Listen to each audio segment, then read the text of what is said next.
Hello guys, my name is Vibhu God and I welcome you all to the Current Affairs Panchayat program. This is a current affairs initiative for UPSC, a one-stop solution for your current affairs need. Start करते हैं सबसे पहले thematic mains frameworks. What is this thematic mains frameworks? Weekly आप लोगों को आपने अक्सर सुना होगा कि यूपीएससी में थीम इंपॉर्टेंट है. थीम से क्वेश्चन आता है, थीम को कैसे पिक करें. This is how we pick the theme, right? Through our weekly thematic mains framework, these are the most important themes in the entire week. उसकी static और current दोनों लिंकेज को हम कंबाइन करते हैं और एक डॉक्यूमेंट आपको बना के देते हैं which are a ready made answer for your mains. Ultimately this is going to be sufficient. अगर कोई भी अपडेट आती है so you can update those frameworks from time to time. और अपडेशन का स्कोप भी मैंने करंट अफेयर इस फ्रेमवर्क में ही इंक्लूड करके दिया है. ठीक है, आज अगर आपने ध्यान दिया हो, देर is a convention on climate change which is happening. Yes और नो? बताइए, इन तीनों में से कौन सी कन्वेंशन है जो चल रही है? UNFCCC, UNCCD, UNCBD. कौन सी कन्वेंशन है जिसकी सीओपी हो रही है अभी recently while we talk? CBD. CBD भाई, एफसीसी नहीं, सीबीडी, राइट. थोड़ा मैं आपको इसका बैकग्राउंड देता हूं. Let me give you a brief background. हम जो लैंग्वेज है we keep it Hindi and English mixed, right? तो चलिए, सबसे पहले व्हाट हैपेंड इन 1992. मैं आपको 1992 में लेके चलता हूं. तब जब इंडस्ट्रियल रेवोल्यूशन बहुत पीक पे हो गया था, इंडस्ट्रीज बहुत ज्यादा डेवलप हो गई थी, तो लोगों को क्लाइमेट चेंज का इंपैक्ट दिखना शुरू हुआ. ये भाई साहब, ये तो थोड़ा दिक्कत की बात है. ठीक है, इसको हम बोलते हैं रियो अर्थ समिट. इस समिट से ये आपके स्टैटिक कॉन्सेप्ट्स हैं. तीन कन्वेंशंस निकल के आई. There were three conventions which came out of this summit. Number one, UNCCD, UNFCCC and UNCBD, United Nations framework convention on climate change. भैया यही वो कन्वेंशन है जो बहुत ही फेमस है, जिसके पीछे आप पागल होते रहते हो कि भाई ये क्या है, इसकी सीओपी हो रही है, इसी पे बात हो रही है, पेरिस एग्रीमेंट हो रहे हैं, एनडीसीज आ रहे हैं, हमारे प्राइम मिनिस्टर जाके खूब सारी कमिटमेंट्स करके आ रहे हैं. That is the part of this convention. Then there was one more convention which was the convention to combat desertification. ठीक है, and the third one the convention on biological diversity. जो डेजर्टिफिकेशन वाली है that was primarily concerned with land degradation, desertification. If you have heard about, anybody can tell me, एक region है Africa के अंदर which is known for desertification. Can anybody tell me? जहां पर वो ट्रांजिशन हो रहा है फॉरेस्ट और डेजर्ट के बीच में, उस रीजन का नाम क्या है अफ्रीका के? एनीवन? देखो, भूषण ने साहिल कह दिया, रशिका ने सहारा कह दिया, Priya Sahara, Vishu has got it right, Sahel region, right? I think जिन्होंने साहिल बोला वो भी सही बोल रहे थे, but that there is a region called Sahel region. Important है मैपिंग के पर्सपेक्टिव से, right? So this is the convention which was meant for land degradation. And the third one was on biological diversity.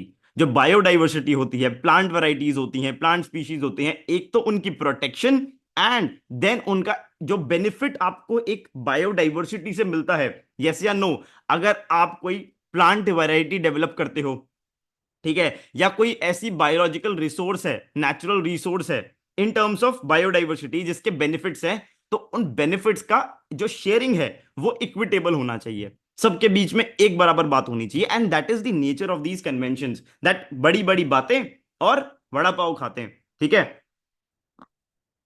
अब ये देखिए क्या है. what you need to do, number one, you need to prepare the details of these three conventions from your static book. कोई भी book उठा लो, basic detail जो prelims के लिए इंपॉर्टेंट है आप प्रिपेयर कर सकते हो. That is a part of your static syllabus. All these three conventions याद रखना केम out of the Rio summit. That is it, right? और कितनी बढ़िया लाइन लिखी है, that this is something I have picked from the UN website. One thing I would say, every source I use to consolidate my notes is an extremely credible source.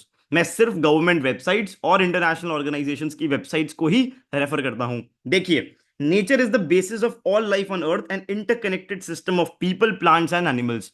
अगर आपको याद होगा, last in the last cap also I explained you a relation that's in climate change the cause is the consequence and the consequence is the cause. Yes या no? कोई याद, किसी को याद है वो line? These are the lines that will fetch you great marks in your mains.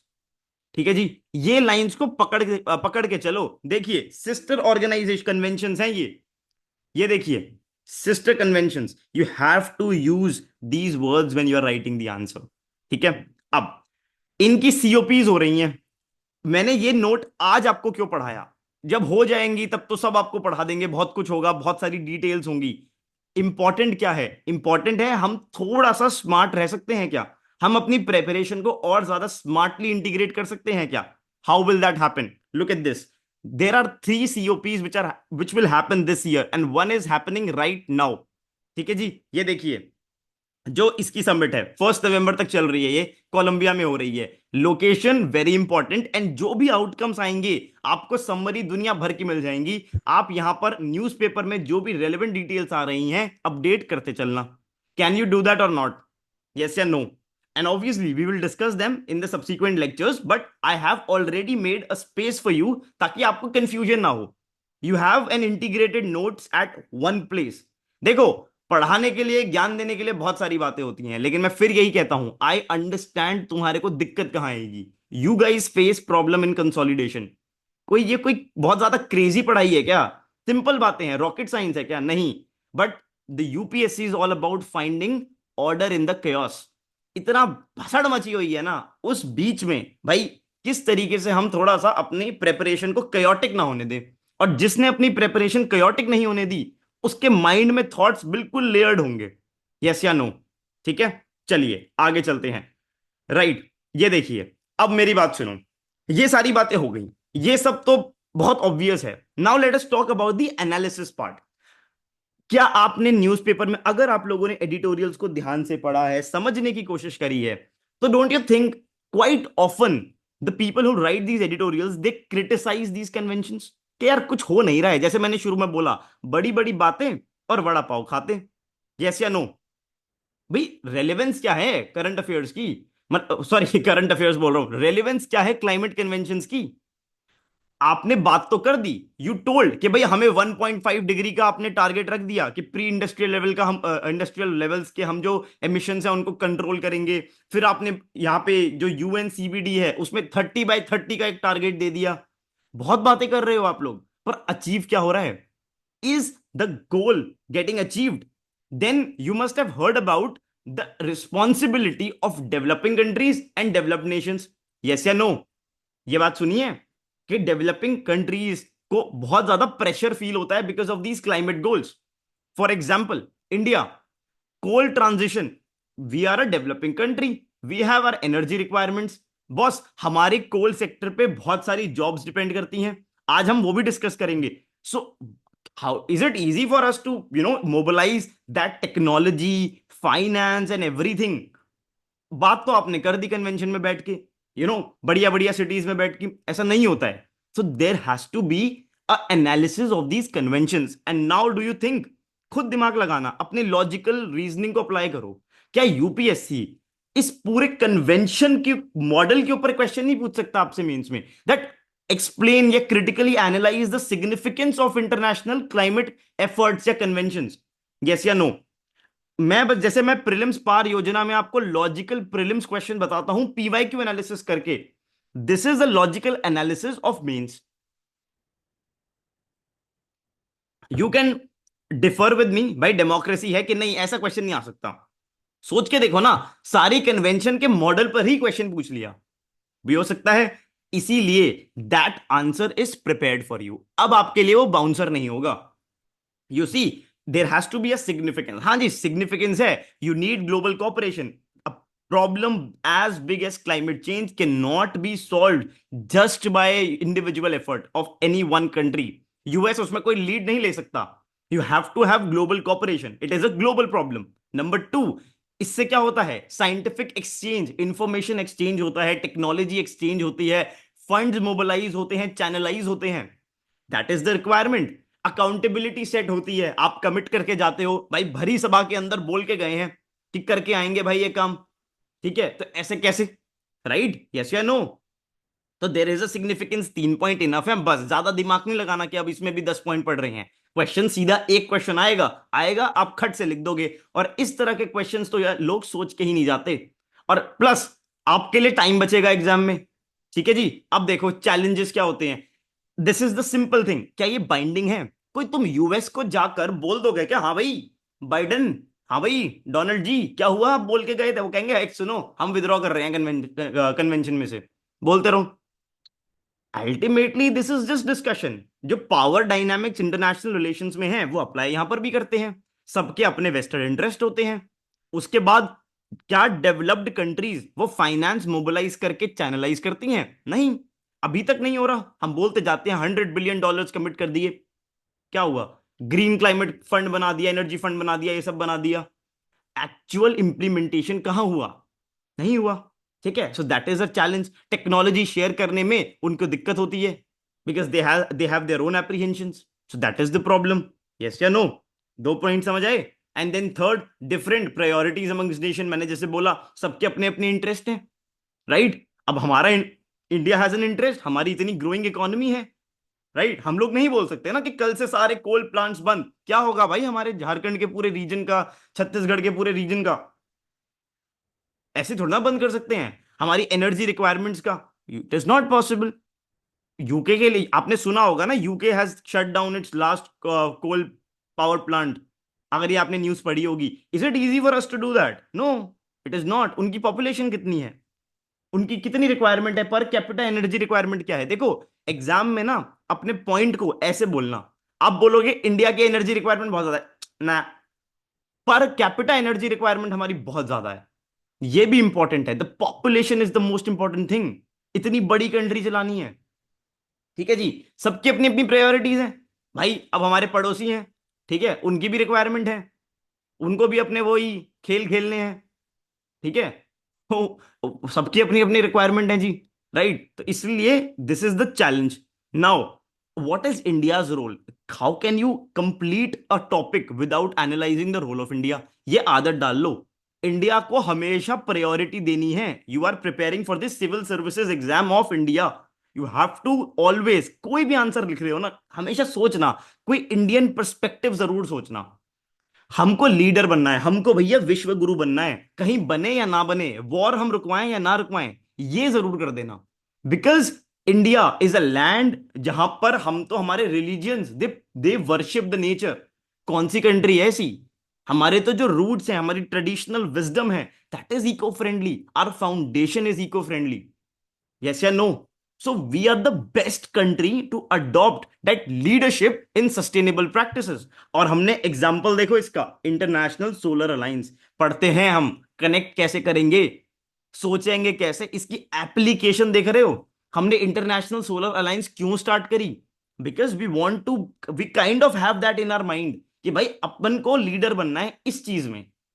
ठीक है, नाउ वी भाई ऑब्वियसली ना यू हैव दैट कमिटमेंट। हमारी देखो कमिटमेंट टू बायोडाइवर्सिटी, हम लोग एक्टिवली एंगेज करते हैं। हम लोग कभी भी हॉलो कमिटमेंट्स नहीं करते। हम लोग डंके की चोट पे बोल के आते हैं कि डूड ये हमारी कमिटमेंट है बॉस। ठीक है, एग्जैक्टली दिया ने एक बहुत अच्छा पॉइंट बोला, सॉफ्ट पावर का भी ये बहुत इंपॉर्टेंट पार्ट है। ठीक है, तो दैट इज वन थिंग।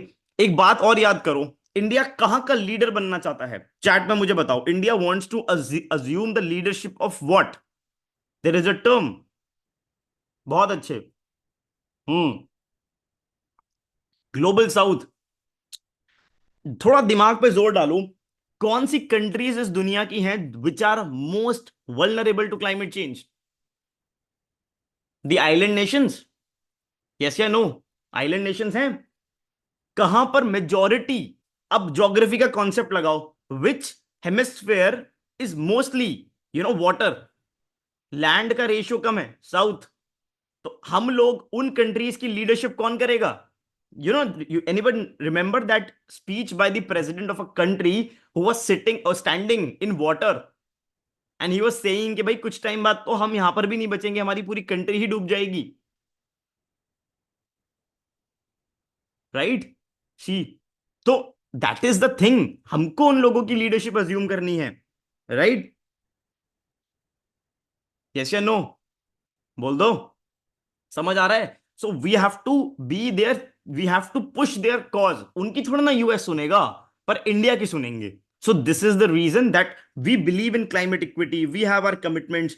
हम लोग खुद अपने नेशनल जो हमारे एनडीसीज थे, टारगेट्स, नेशनली डिटरमाइंड कॉन्ट्रीब्यूशन, उनको बोल के आते हैं। हमने नेट जीरो बाय 2000। तुम बताओ, हम नेट जीरो कब तक होना चाहते हैं? क्या टारगेट है हमारा? Net zero. बहुत बढ़िया, 2070, दैट इज आवर टारगेट। हम बोल के आए ना, हम नहीं डरे। बहुत एम्बिशियस ये हमने गोल बता दिया। So this is the India's role, right? And a readymade way forward, ये तो भाई बोल वही है, अच्छी अच्छी बातें हैं। एक सिंपल वे फॉरवर्ड ऐसा दिखना चाहिए आपका, बस खत्म। ये टॉपिक यहां पर आपका बिल्कुल कंप्लीट हो जाता है, एब्सोल्युटली डन डस्टेड। बताइए आप, टॉपिक कंसोलिडेट हुआ, सोचने का तरीका चेंज हुआ, सेम चीजें जो आप पढ़ते हो वैसे भी न्यूज़पेपर्स में, क्या आपको एक पर्सपेक्टिव मिला? That is my role. Editorial आप पढ़ रहे हो, बहुत सारे एडिटोरियल आप पढ़ रहे हो, आप रोज नोट्स बना रहे हो, लेकिन कंसोलिडेशन इज द इशू। ये सब आपको आता है रे, मुझे मालूम है। बस आपको वो पिक्चर दिखाने वाली बात है, मिलाकर connecting the dots for you, right? चलिए आगे चलते हैं। ये लीजिए भाई, जीएस पेपर 2 पे। और हाँ, हर टॉपिक सिलेबस की लाइन के अंडर है। पूरा मेंस का सिलेबस जब तक ये कोर्स खत्म होगा ना, कंसोलिडेट हो जाएगा। आपको टॉपिक वाइज, लाइन वाइज आपके पास थीम्स होंगी। आपको कुछ नहीं करना, स्टैटिक पार्ट अपना प्रिपेयर करना, करंट अफेयर्स आपका यहां से प्रोवाइड हो जाएगा, काम खत्म। टॉपिक वाइज, लाइन वाइज एकदम। ये नहीं कि रैंडम बोल दिया हाँ जी पॉलिटी का है ये लो तो कर लो, नहीं, एग्जैक्टली जीएस 2 में किस टॉपिक के अंडर ये आ रहा है उस पर हम बात करेंगे। अब ये नया टॉपिक, ये तो पढ़ रहे होगे आप, supreme court has upheld section 6A of the citizenship act. मैंने आप लोगों को बोला था दैट आर्टिकल 5 to 11 पढ़ के आना अपनी बेसिक बुक्स में से। पढ़ा है किसी ने? फिर भी मैंने समरी लिख दी है। अगेन टॉपिक पूरा का पूरा एक क्वेश्चन, मतलब आएगा तो एक ही क्वेश्चन आएगा, और उसकी पॉसिबिलिटी को भी आज हम एड्रेस कर देंगे। ठीक है जी, ये देखिए, section 6 of the citizenship act. पहले बात करते हैं सिटीजनशिप की। Can India can India has can an Indian have two citizenship? पहले मुझे ये बताओ। ये बात सबको पता है, इंडिया में सिंगल सिटीजनशिप होती है। बहुत बढ़िया। नाउ, आपने आर्टिकल 5 to 11 पढ़ा। What is the meaning of these articles? ये आर्टिकल्स क्रक्स, क्या कोई मुझे एक सेंटेंस में बता सकता है कि ये आर्टिकल्स क्या बोलते हैं? बताइए। Conditions for citizenship, for what? Simple simple, who is eligible for citizenship, migration, grant citizenship, citizenship की बेसिस पे मिलेगी, ओनली आर्टिकल 11 में है, सब है। देखिए, मैं आपको बताता हूं, बहुत इतना नहीं सोचते यार, सिंपल सोचेंगे। Let's go to when we were independent, जब हमारा इंडिपेंडेंस हुई, ठीक है, जब कॉन्स्टिट्यूशन लाइक एक्टिव हुआ आप कह सकते हैं, ठीक है, उस डेट पर, at the time of independence, उस टाइम पर जो लोग इंडिया में हैं, who can be the citizen and who can not be the citizen, define करता है कॉन्स्टिट्यूशन। वो बोलता है देखिए भाई, सुनिए, हेलो, मैं आया हूं, कॉन्स्टिट्यूशन हूं मैं आया हूं, मैं बता देता हूं ये सिटीजन है, ये सिटीजन नहीं है। ओके जी, बहुत बढ़िया। उसके बाद कहता है पार्लियामेंट इधर आओ, आओ तो सही। वो कहता है हाँ जी आ गए। अब तुम डिसाइड करना आगे कौन सिटीजन होगा और कौन नहीं होगा। बात समझ आती है कि नहीं, बताइए, यस या नो? समझ आई? ठीक है। अब थोड़ा खेल अपना, इसको समझने से पहले एक छोटा सा आपको टाइमलाइन के थ्रू बात समझाता हूं। ये देखिए, अब हम बनाते हैं एक बढ़िया प्यारी सी टाइमलाइन। ये है वो टाइमलाइन। एक टाइमलाइन ये है, एक टाइमलाइन ये है। दो टाइमलाइन क्यों बना दी, अभी बताता हूं। ये देखो, मेरी बात सुनना। यहां पर कॉन्स्टिट्यूशन बोलता है कि भाई आगे, हम अब तक हमने बता दिया है, आगे पार्लियामेंट तुम डिसाइड करना। पार्लियामेंट अब इस आगे के काम को करने के लिए क्या बनाती है? Citizenship act. ये देखिए, सिटीजनशिप एक्ट, ये आपने पढ़ लिए होंगे आर्टिकल्स, एक्सप्लिसिटली डिफाइन नहीं है, ऐसी चीजें प्रीलिम्स में आती हैं, बाकी आपने बात देख ली। अब बनता है भैया सिटीजनशिप एक्ट, यहां पे आती है बात सारी की सारी, ठीक है। सिटीजनशिप एक्ट ऑफ 1955, वो बोलता है इस पॉइंट के आगे जी, कौन सिटीजन होगा? You can be a citizen by birth, पैदा हुए हो इंडिया में, आप में से मेजोरिटी लोग ऐसे ही सिटीजन बने हो, डिसेंट आपका इंडियन ओरिजिन है, ठीक है। अच्छा, डील्स विद, अभी बस हो जाओ चैट में, रुक जाओ, अब बताता हूं मैं, अगले क्वेश्चन पे बात करना। ठीक है। सिटीजनशिप बाय डिसेंट, मतलब कि आपका ओरिजिन है। सिटीजनशिप बाय रजिस्ट्रेशन, कि भाई रजिस्टर कर लो आप इंडिया में आके, कंडीशंस होंगी but you can. Bye naturalisation, ठीक है, इसमें देखो आप इंडिया में आके घुल मिल गए, बस गए। ठीक है, क्या है इसकी कंडीशन? ये जो प्रोविजन है बाय नेचुरलाइजेशन, इसको डील करता है सेक्शन 6। ठीक है, सेक्शन 6 देखो ध्यान से, देखो क्या बोलता है। वो बोलता है कि according to section 6 of the citizenship act, a certificate of naturalisation can be granted to a person who is not an illegal immigrant. मतलब पहली बात तो भाई ऐसे नहीं तारों के नीचे से आए हो, इलीगल इमिग्रेंट नहीं होने चाहिए, and has resided in India continuously for 12 months before. जब आप बात करने आते हो उससे 12 महीने पहले तक, नेचुरलाइजेशन की जब बात होएगी 12 महीने पहले तक, you have been a resident in India.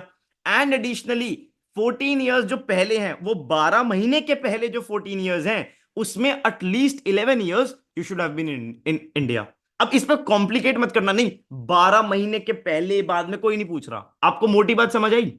That naturalisation का मतलब क्या है, राइट right?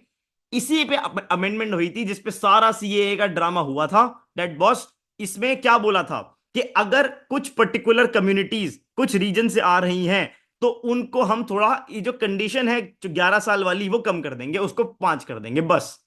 ये अमेंडमेंट कहां पर आई थी? सेक्शन 6 में आई थी, जिसके ऊपर पूरा बवाल मचा था। वो अलग टॉपिक है, उसको अभी हम बात नहीं कर रहे हैं, वो अलग टॉपिक है, वो सीए एनआरसी की डिबेट है, अब वो वैसे भी बहुत पुरानी हो गई है। ये देखिए, दूसरा citizenship by incorporation of territory. भाई आगे चल के आपको मालूम ही है, बहुत सारे हमारे जो पड़ोसी मुल्क के लोग हैं, वो ऐसे ही सिटीजनशिप उन्हें मिलेगी जब हम उनकी टेरिटरी को ऑक्यूपाई कर लेंगे, तो वो हमारे सिटीजन बन जाएंगे। बताओ यस या नो? ऐसे तो बनेंगे, तो बस उसका ही वेट करना है। वैसे भी हमारे फॉरेन मिनिस्टर ने तो बोल भी दिया है कि बॉस किसी भी टाइम, ठीक है जी, बस कराची हलवा फिर इंडिया में ही मिलेगा। चलिए, ऐसे ही भाई, ज्यादा इमोशनल मत हो जाया करो इन टॉपिक्स के ऊपर। ठीक है, यूपीएससी एस्पिरेंट हो, बैलेंस्ड ओपिनियन लेके चलना है। मन में कुछ भी रख लो, मन मन का कुछ नहीं है, मन में तो बहुत कुछ होता है। ठीक है, एग्जाम में मत लिखा ना कि हाँ जी एग्जाम्पल दे रहे हैं यहाँ पर कराची बनेगा भारत, वो मत करना। ठीक है, चलो आगे चलते हैं। अब देखो, अब होता है बवाल थोड़ा सा असम में, वहां पे लेके चलता हूं मैं तुम्हें। वहां क्या होता है, वहां पे आपको पता है बांग्लादेश जो पहले ईस्ट पाकिस्तान था, वहां से इमिग्रेशन शुरू हो जाती है इंडिया के अंदर, बिकॉज वहां पर बहुत ज्यादा एक्सप्लॉइटेशन हो रहा था। ये बात सबको मालूम है। ये बात सबको मालूम है कि इंडिया के जो, अब बांग्लादेश के रीजन कौन सा है? बंगाल, असम, वहां पर बहुत सारे इमिग्रेंट्स आने लग गए थे, जैसे या नो? अब वहां पर क्या प्रॉब्लम हुई? अब ऐसे इमिग्रेंट्स आएंगे तो वहां की जो कल्चर है वहां पे प्रॉब्लम होगी कि नहीं होगी? तो वहां के स्टूडेंट्स ने प्रोटेस्ट कर दिया कि यार ये क्या हो रहा है भाई, ये तो नहीं समझ आ रहा। पहली चीज तो आपको ये समझ आई कि अगर हम पूरे इंडिया की बात करें, नॉर्मल, अरे भाई ये क्या हो गया इसका साइज को, ये लो, हम नॉर्मल इंडिया की बात करते हैं तो ये टाइमलाइन फॉलो होती है कि यार यहां पर आप देख रहे हो कि भाई आपका सिटीजनशिप एक्ट अप्लाई हो रहा है, बहुत सारे तरीके हैं सिटीजन बनने के, बहुत बढ़िया। लेकिन असम का केस थोड़ा सा अलग है। यहां पर 2-3 डेट्स आपको इंपॉर्टेंट याद रखनी है, जिससे आपकी काम थोड़ा आसान होगा। सबसे पहली डेट ये देखो, सबसे पहली डेट है जनवरी 1 1966। ठीक है, यही है ना? बिल्कुल 1966। भाई डेट्स याद कम रहती है मेरे को। ये देखो भाई, यहां पर इमिग्रेशन शुरू होती है, तो क्या बात करी जाती है? असम अकॉर्ड साइन होता है गवर्नमेंट के बीच में और असम के जो ये पार्टी थी इनके बीच में, कि जी क्या है, ये हमने एक डेट डिसाइड कर दी, जनवरी 1 1966। इससे पहले, एक मिनट भाई, आज लगता है मेरे मार्कर ने बहुत खाना खा लिया। जनवरी 1 1966, ठीक है? इससे पहले जो भी इंडिया में आया है, ठीक है, बट ऑफ इंडियन ओरिजिन, ये याद रखना, इस टाइम के बीच में जो भी इंडिया में आया है जिसका इंडियन ओरिजिन है, welcome, you are a citizen of India, बहुत बढ़िया। कोई कंफ्यूजन है कि नहीं है? अभी देखो, इंडिया की बात नहीं हो रही है, असम की स्पेशल केस की बात हो रही है। वहां तो हमारा नॉर्मल जो हमने सिटीजनशिप एक्ट पढ़ा वो अप्लाई हो रहा है। यहां पर केस अलग है। यहां पर इस बीच में जो इंसान आए, भाई आप सिटीजन हो, कोई कंडीशन नहीं है, कुछ नहीं है, आपका इंडियन ओरिजिन होना चाहिए। ठीक है। अगली डेट याद रखना बड़ी इंपॉर्टेंट है। अगली डेट कौन सी है जी? यहां पर ये देखिए, अगली डेट है March 24, 1971। ठीक है जी, March 24। बड़ी दिक्कत। March 24, 1971। अब देखो, इस पीरियड का केस थोड़ा स्पेशल है। इस पीरियड में क्या हो रहा है?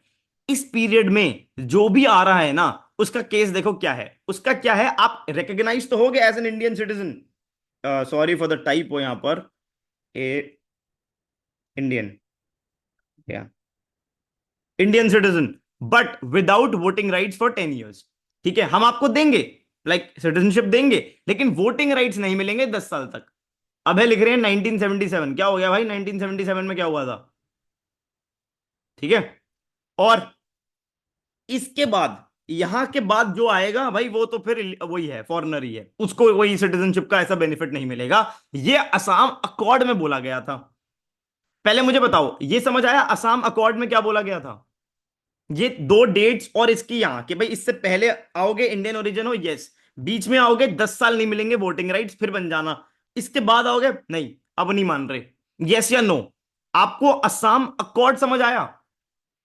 अच्छा, अब मेरी बात सुनना। ये बात तो डिसाइड हुई थी असम अकॉर्ड में, इसके क्लॉज 5 में, पर आपको याद रखने की जरूरत नहीं है। अब इसका इंप्लीमेंटेशन कौन करेगा, मुझे ये बताओ। Who will do the implementation of this? किसको पावर दी थी कॉन्स्टिट्यूशन ने? पावर किसके पास थी? Home minister. क्या बात है भाई, पार्लियामेंट के पास ही तो थी। यस या नो? पार्लियामेंट के पास थी। ठीक है, पार्लियामेंट के पास थी, तो पार्लियामेंट ने क्या किया, इस एक्ट को अमेंड करा और ऐड करा सेक्शन 6A, इस असम अकॉर्ड को इंप्लीमेंट करने के लिए। अब आपको सेक्शन 6A का बैकग्राउंड समझ आया? यस या नो, मुझे ये बताओ। क्यों सेक्शन 6A आया, कहां आया, किस कॉन्टेक्स्ट में आया? पहले सिटीजनशिप थी, कॉन्स्टिट्यूशन ने दी थी, उसके बाद बाकी लोगों को देने के लिए पार्लियामेंट को पावर मिली। पार्लियामेंट ने एक एक्ट बनाया, अब उस एक्ट के अंडर आपको ये पावर मिली। ठीक है, आपको असम अकॉर्ड को इंप्लीमेंट कराना था, तो आपने यहां पर अमेंडमेंट कर दी। यस या नो? चलो, बहुत बढ़िया, ये बात मुझे बढ़िया समझ आती है, आपको समझ आई। अब अब क्या, इंडिया में भाई कोई रूल हो, बात हो, डिसीजन हो, और वो जाए ना सुप्रीम कोर्ट तक, तो मजा कैसे आता है? यस या नो? अब ये चला गया कंटेस्ट होने सुप्रीम कोर्ट में कि जी हेलो सुप्रीम कोर्ट, क्या करें? आप तो इक्वालिटी को ब्रीच कर रहे हैं, ये तो।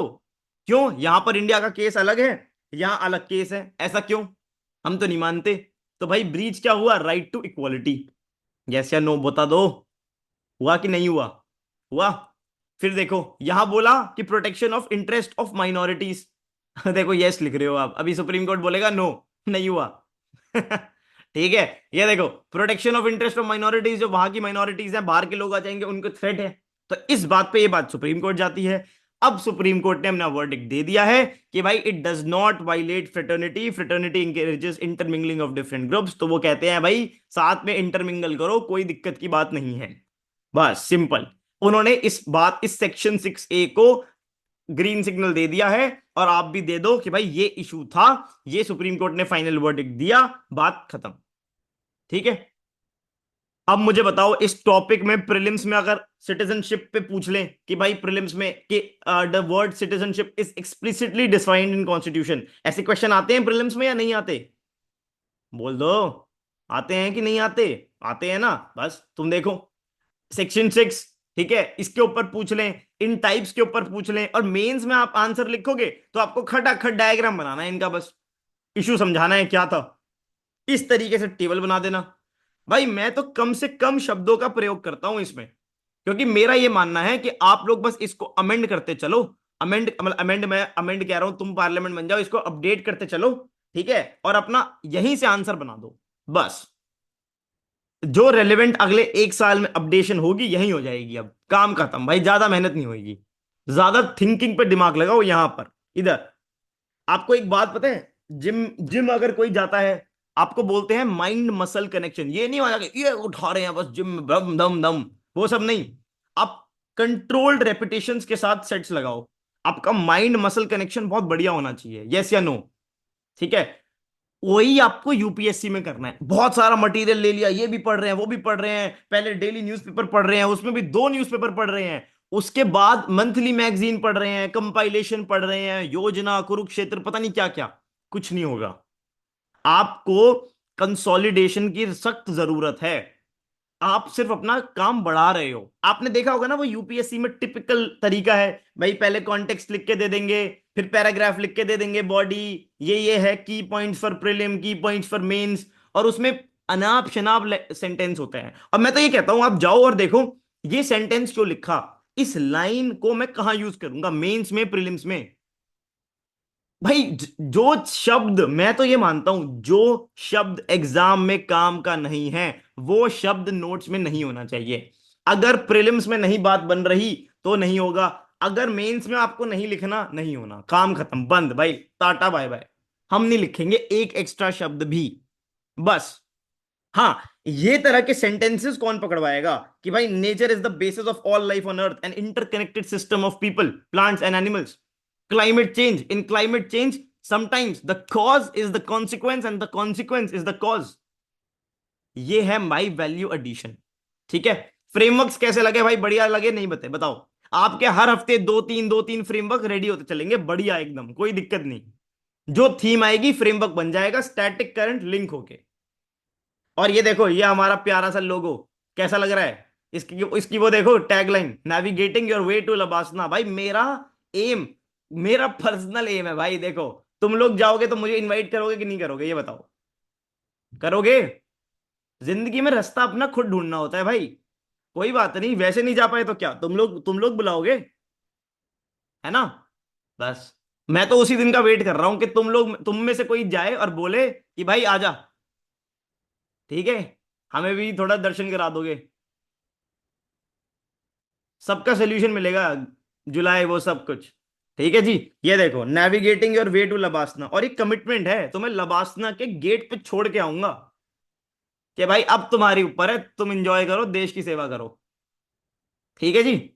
चलिए, और इसका मैस्कॉट का भी एक लॉजिक है। ये आपकी किताबें हैं जो आप पढ़ रहे हो, ये मेरी गाइडेंस है, इसको मिला देंगे और एकदम बढ़िया काम होगा। ठीक है, चलो आगे चलते हैं। आ जाए भाई अपने स्कीमेटिक, हमारा सेकंड सेक्शन। बताइए, रेडी हो सेकंड सेक्शन के लिए?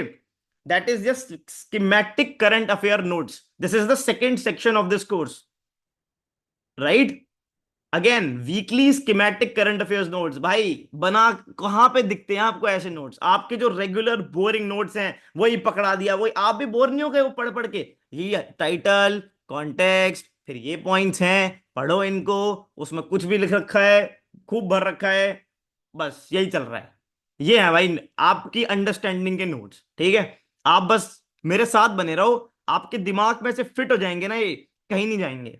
ठीक है, और जितना रेलिवेंट है, जैसे कि आप देखो एग्जांपल, पॉलिटी में एक आर्टिकल, और हाँ जी, एक छोटी सी बात, आज पूरा का पूरा इंडियन एक्सप्रेस इसमें इंटीग्रेटेड है हिंदू के साथ। ये अब सिर्फ हिंदू की बात नहीं रही है, मैंने आपको प्रॉमिस करा था इंडियन एक्सप्रेस भी होगा। इसके अंदर हर इंपॉर्टेंट आर्टिकल इंडियन एक्सप्रेस का भी इंटीग्रेटेड है। ठीक है, तो आपको कोई भी, आप एक न्यूज़पेपर पढ़ो, will never say that you should not read the newspaper. There is no substitute of newspaper reading, वो तो पढ़ना ही है, लेकिन बाकी काम मैं कर दूंगा। ठीक है, ये लो भाई देखो, एक आर्टिकल आता है, इसका मतलब क्या था, इस आर्टिकल कहना क्या चाहता था? आर्टिकल आर्टिकल क्या बोलना चाहता था कि भाई इंडिया में कॉन्स्टिट्यूशन को पढ़ाना क्यों जरूरी है। बात समझ आती है? हमको कौन बच्चों को यूनिवर्सिटीज में कॉन्स्टिट्यूशन की वैल्यूज, बिलीव्स के बारे में क्यों पढ़ाना है? बहुत बड़ा एडिटोरियल था, बात इतनी सी थी कि भैया क्या मतलब, क्यों पढ़ाएं? अब देखो, आपको क्या यूपीएससी कॉन्स्टिट्यूशन की सिग्निफिकेंस पे क्वेश्चन पूछ सकता है? पूछ सकता है कि नहीं पूछ सकता? कॉन्स्टिट्यूशन की सिग्निफिकेंस पे। कॉन्स्टिट्यूशनैलिटी पे क्वेश्चन पूछ सकता है, बिल्कुल पूछ सकता है। आपको अगेन एडिटोरियल के नोट्स बना लो भाई, क्यों बनाए? हमको ऐसे 5 पॉइंट्स रट लेने हैं जो इतने बढ़िया हो और किसी भी कॉन्स्टिट्यूशन के जनरल क्वेश्चन में अप्लाई हो जाए। बस देखो, नर्चरिंग कलेक्टिव कॉन्शियसनेस, क्या हमारा कॉन्स्टिट्यूशन हमें इंटीग्रेट नहीं करता? The true spirit of Bharat, constitution को जो पढ़ेगा वो समझेगा ना कि हम लोग अल्टीमेटली जुड़े तो एक ही तार से हुए हैं। तो वर्ड क्या है, वर्ड क्यों पढ़ते हैं न्यूज़पेपर? इस तरह की वोकैबुलरी डेवलप करने के लिए। Nurturing collective consciousness, promoting constitutional patriotism. हाँ जी, हाइपर नेशनलिस्ट नहीं बनना। आपको एक बात बताओ, जिस इंसान ने, आप मुझे चैट में बताना भाई, anyone who has read the newspaper, who has read the, मतलब द कॉन्स्टिट्यूशन ऑफ इंडिया, क्या आपका एक्सट्रीम पॉइंट ऑफ व्यू होता है? भले ही आप स्टड बनने के लिए बोल रहे हो, लेकिन मन में तो आप जानते हो ना कि हमारा बैलेंस्ड ओपिनियन नहीं है। क्या आप वो जो स्ट्रीट साइड बातें होती हैं, हाँ जी रिजर्वेशन बंद कर दो बेकार है, हाँ जी चाइना को ऐसे ही हम मार देंगे, हाँ जी पाकिस्तान तो हमारा ही है, रैंडम बातें आप लोग कर, मैं मजाक के लिए ठीक है, लेकिन क्या आपके ओपिनियंस ऐसे ही होते हैं रैंडम? नहीं ना। यू काइंड ऑफ नो कि यार हमारे कॉन्स्टिट्यूशन में तो फंडामेंटल राइट्स भी हैं, हमारे कॉन्स्टिट्यूशन में तो प्रियम्बल भी लिखा है, राइट? तो भाई अगेन, कॉन्स्टिट्यूशन में प्रियम्बल में क्या बात लिखी है? फ्रेटर्निटी वर्ड है कि नहीं है? आप लोग उसका मतलब समझते हो? आप लोग समझते हो कि सब्सिडीज क्यों? आप बोलोगे ये रेवड़ी कल्चर है, फ्रीबीज है, but you guys know that we have to ensure justice, social political and economic. कैसे होगा वो? कहीं ना कहीं there is a pro and con, वो हमेशा होता है, क्रिटिकल एनालिसिस हमेशा होता है, लेकिन हाइपर नेशनलिज्म नहीं होना चाहिए। पेट्रियोटिज्म होना चाहिए और कॉन्स्टिट्यूशनल पेट्रियोटिज्म होना चाहिए। मुझे बताओ, क्या आप लोग न्यूज़पेपर से ये पिकअप कर पा रहे थे अपने आप कि यार ये यूज यहां करना है एग्जाम में? इंफॉर्मेशन तो आपको भी दिखी, पर मुश्किल चीज नहीं है, बस आपको दिशा दिखानी है, बस इतना है। देखो, सेलिब्रेशन ऑफ इंडियन डाइवर्सिटी, जो इंसान ने कॉन्स्टिट्यूशन पढ़ा, क्या वो डाइवर्सिटी को अप्रिशिएट नहीं करेगा? बता दो मुझे, यस या नो। हमारी डाइवर्सिटी हमारे कॉन्स्टिट्यूशन में रिफ्लेक्ट होती है। आप देख लो, आप फंडामेंटल राइट्स में देख लो कि एक्सेप्शंस हैं कि नहीं है। बिल्कुल है। आज तो कॉन्स्टिट्यूशन के ऊपर 2-3 आर्टिकल अच्छे हैं जो मैं आपको समझाऊंगा। सोशल एंड पॉलिटिकल इंपावरमेंट हमने बात करी, ठीक है, वो बातें हैं। सोशल एंड पॉलिटिकल इंपावरमेंट होती है कि नहीं होती? हमने विमेन को अब रिजर्वेशन दी है, कहां पर? लोकसभा के अंदर, पार्लियामेंट के अंदर दी है या लोकसभा के अंदर दी है? जल्दी बताना, पार्लियामेंट या लोकसभा? हाँ जी, हाँ जी, कहां पर रिजर्वेशन है जो अभी आएगी? लोकसभा, पार्लियामेंट नहीं है, प्रीलिम्स में गलत करके आओगे, ठीक है। हाँ जी, पॉलिटिकल इंपावरमेंट ऑफ विमेन है कि नहीं है भाई, बता दो, बोल दो। बिल्कुल है, बस। अच्छा, social and political justice reservation दी है कि नहीं दी? किस लिए दी है? इसलिए दी है, एम्पावरमेंट एंड जस्टिस, एम्पावर करोगे तो जस्टिस मिलेगा। तो भाई कॉन्स्टिट्यूशन ये करता है, constitution as a living document, सुना है कि नहीं सुना? इवॉल्व करता है अपने आप। क्यों करता है? ताकि वो ये चीजें इंश्योर कर सके, ठीक है। चलो आगे चलो। देखो, ये एक छोटी सी न्यूज बड़ी चल रही थी इंडस्ट्रियल अल्कोहल को लेके। अल्कोहल काफी लोग शौकीन होते हैं उसके, आई होप आप लोग नहीं हो। इसका क्या मतलब है भाई? देखो, अल्कोहल सिंपल सी बात है, अल्कोहल दो तरह की होती है। एक तो भाई जो अपना मस्त अपना लगाए 2 पैग और भाई बैठ गए, ठीक है, एक तो वो अल्कोहल है, और दूसरी वो अल्कोहल है जो इंडस्ट्री में यूज होती है। अब स्टेट्स के पास पावर होती थी जो जो आपकी रेगुलर अल्कोहल है उस पे टैक्स लगाने की, राइट, एक्साइज लगाने की, और वो एक बहुत इंपॉर्टेंट सोर्स ऑफ रेवेन्यू है स्टेट्स के लिए। अब देखो, स्टेट्स को रेवेन्यू मिल रहा है, आप ये भी पढ़ते हो कि इंडिया के अंदर फिस्कल फेडरलिज्म का बड़ा इशू है ना? पढ़ते हो कि नहीं पढ़ते कि स्टेट्स के पास फंड्स नहीं है, वो रोते रहते हैं। अब फंड जहां से आ रहा है तो वो क्या बोलेंगे? वो तो ये बोलेंगे ना कि भाई अल्कोहल का मतलब नॉर्मल और इंडस्ट्रियल दोनों है, यस या नो? यही बोलेंगे ना कि भाई ज्यादा रेवेन्यू आएगा। अब सेंटर बोल रही है कि नहीं नहीं नहीं नहीं नहीं, इंडस्ट्रियल अल्कोहल तो हमारे कंट्रोल में है। बस इतनी बात थी। सेंट्रल सेंटर बोल रहा था ये हम करेंगे टैक्स, इंडस्ट्रियल अल्कोहल को तुम रेगुलर को करो। स्टेट्स बोल रही थी कि नहीं, अल्कोहल का मतलब अल्कोहल है, दोनों हम ही करेंगे। That is it. Supreme court ने क्या बोला, केस चला, केस को ज्यादा इसकी ये सब रटने की जरूरत नहीं है, लास्ट में केस में जो बात हुई है वो यही हुई है कि नहीं भाई, स्टेट्स के के पास पावर है। Seventh schedule of the constitution भूलना मत। लिस्ट होती है ना, state list, union list, concurrent list, बस एक एग्जाम्पल है ये, एग्जाम्पल की तरह इसको यूज करना। क्वेश्चन नहीं आ जाएगा मेंस में अपने आप कि भाई ये इस पे पूरा क्वेश्चन आ गया, आएगा क्या मुझे बताओ। अच्छा मुझे बताओ, इस पूरे टॉपिक पे अपने आप में पूरा क्वेश्चन आएगा मेंस में, इंडस्ट्रियल अल्कोहल वाले इशू पे? तो जो भी तुम्हें नोट दे रहा है इसके, उसको पूछना भाई क्यों पढ़ूं मैं इस पे 2 पेज। मैं, मेरे को सेवेंथ शेड्यूल से मतलब है, मुझे ये मतलब है कि ये अच्छा एग्जाम्पल है। फेडरलिज्म पे क्वेश्चन आएगा, मैं इसको एग्जाम्पल की तरह लिखूंगा ना, बस काम खत्म। अब आगे चलते हैं। ये देखा आपने, ये अपडेट देखी जुडिशरी को लेके। खैर मैं इस टॉपिक पे आता हूं, एक ना मुझे टॉपिक आपको ये पढ़ाना था, क्योंकि वो पहले वाले टॉपिक से लिंक्ड है। देखो, ये मैंने ना रील में भी थोड़ा सा एक्सप्लेन करा था, इस पे मैं बात करना चाहूंगा, आप थोड़ा कॉन्सेप्ट समझना। मणिपुर का क्राइसिस जो है, वो अपने आप में एक इशू है, वो इशू है, उसकी अपनी डिटेल्स हैं, उसकी बहुत सारी चीजें हैं, वो ठीक है, वो बात अलग है कि क्या हुआ वहां पर, क्या इशू हो रहा है, सब चीजें हैं। पर एक थीम है, थीम देखो क्या है, कॉन्स्टिट्यूशनल अकोमोडेशन, जैसे आपने ये पढ़ा ना। अब एक बात बताओ, इस वर्ड को देखो, आपको ना मेंस में क्वेश्चन दिख सकता है, रेलेवेंस ऑफ कॉन्स्टिट्यूशनल अकोमोडेशन। एक बार क्वेश्चन आया था कॉन्स्टिट्यूशनल मोरालिटी पे, अगर किसी ने मेंस के पीवाईक्यूज देखे हैं, कॉन्स्टिट्यूशनल मोरालिटी पे क्वेश्चन था, कॉन्स्टिट्यूशनल अकोमोडेशन पे क्वेश्चन आ सकता है कि नहीं? अकोमोडेशन का मतलब क्या, कॉन्स्टिट्यूशन अकोमोडेशन का मतलब क्या होता है, दो चार चीजों को अपने बैलेंस करके चलना। जैसे आप लोग करते हो अपने दोस्तों के बीच में कि हाँ भाई, ये मेरा एक दोस्त है, 2 दोस्त है, आपस में इनकी बनती नहीं, फिर भी बना के रख रहे हैं, ग्रुप बना के रख रहे हैं, एक अकोमोडेशन होती है कि नहीं होती? कई बार क्या होता है, आप जिस एरिया में रहते हो सकता है कुछ लोग आपके आपके व्यूज के अगेंस्ट हो सकता है आपको लगे यार ये इन लोगों को, ये लोग शोर मचाते हैं, ठीक है, कुछ लोग ऐसे होते हैं जिनकी ईटिंग हैबिट्स अलग होती हैं आपसे, पर आप लोग अकोमोडेट करते हो ना, आप लोग ये थोड़ी ना उन्हें गाली देते हो, यस या नो? तो अकोमोडेशन तो इंडिया की स्पिरिट है और कॉन्स्टिट्यूशन से आती है।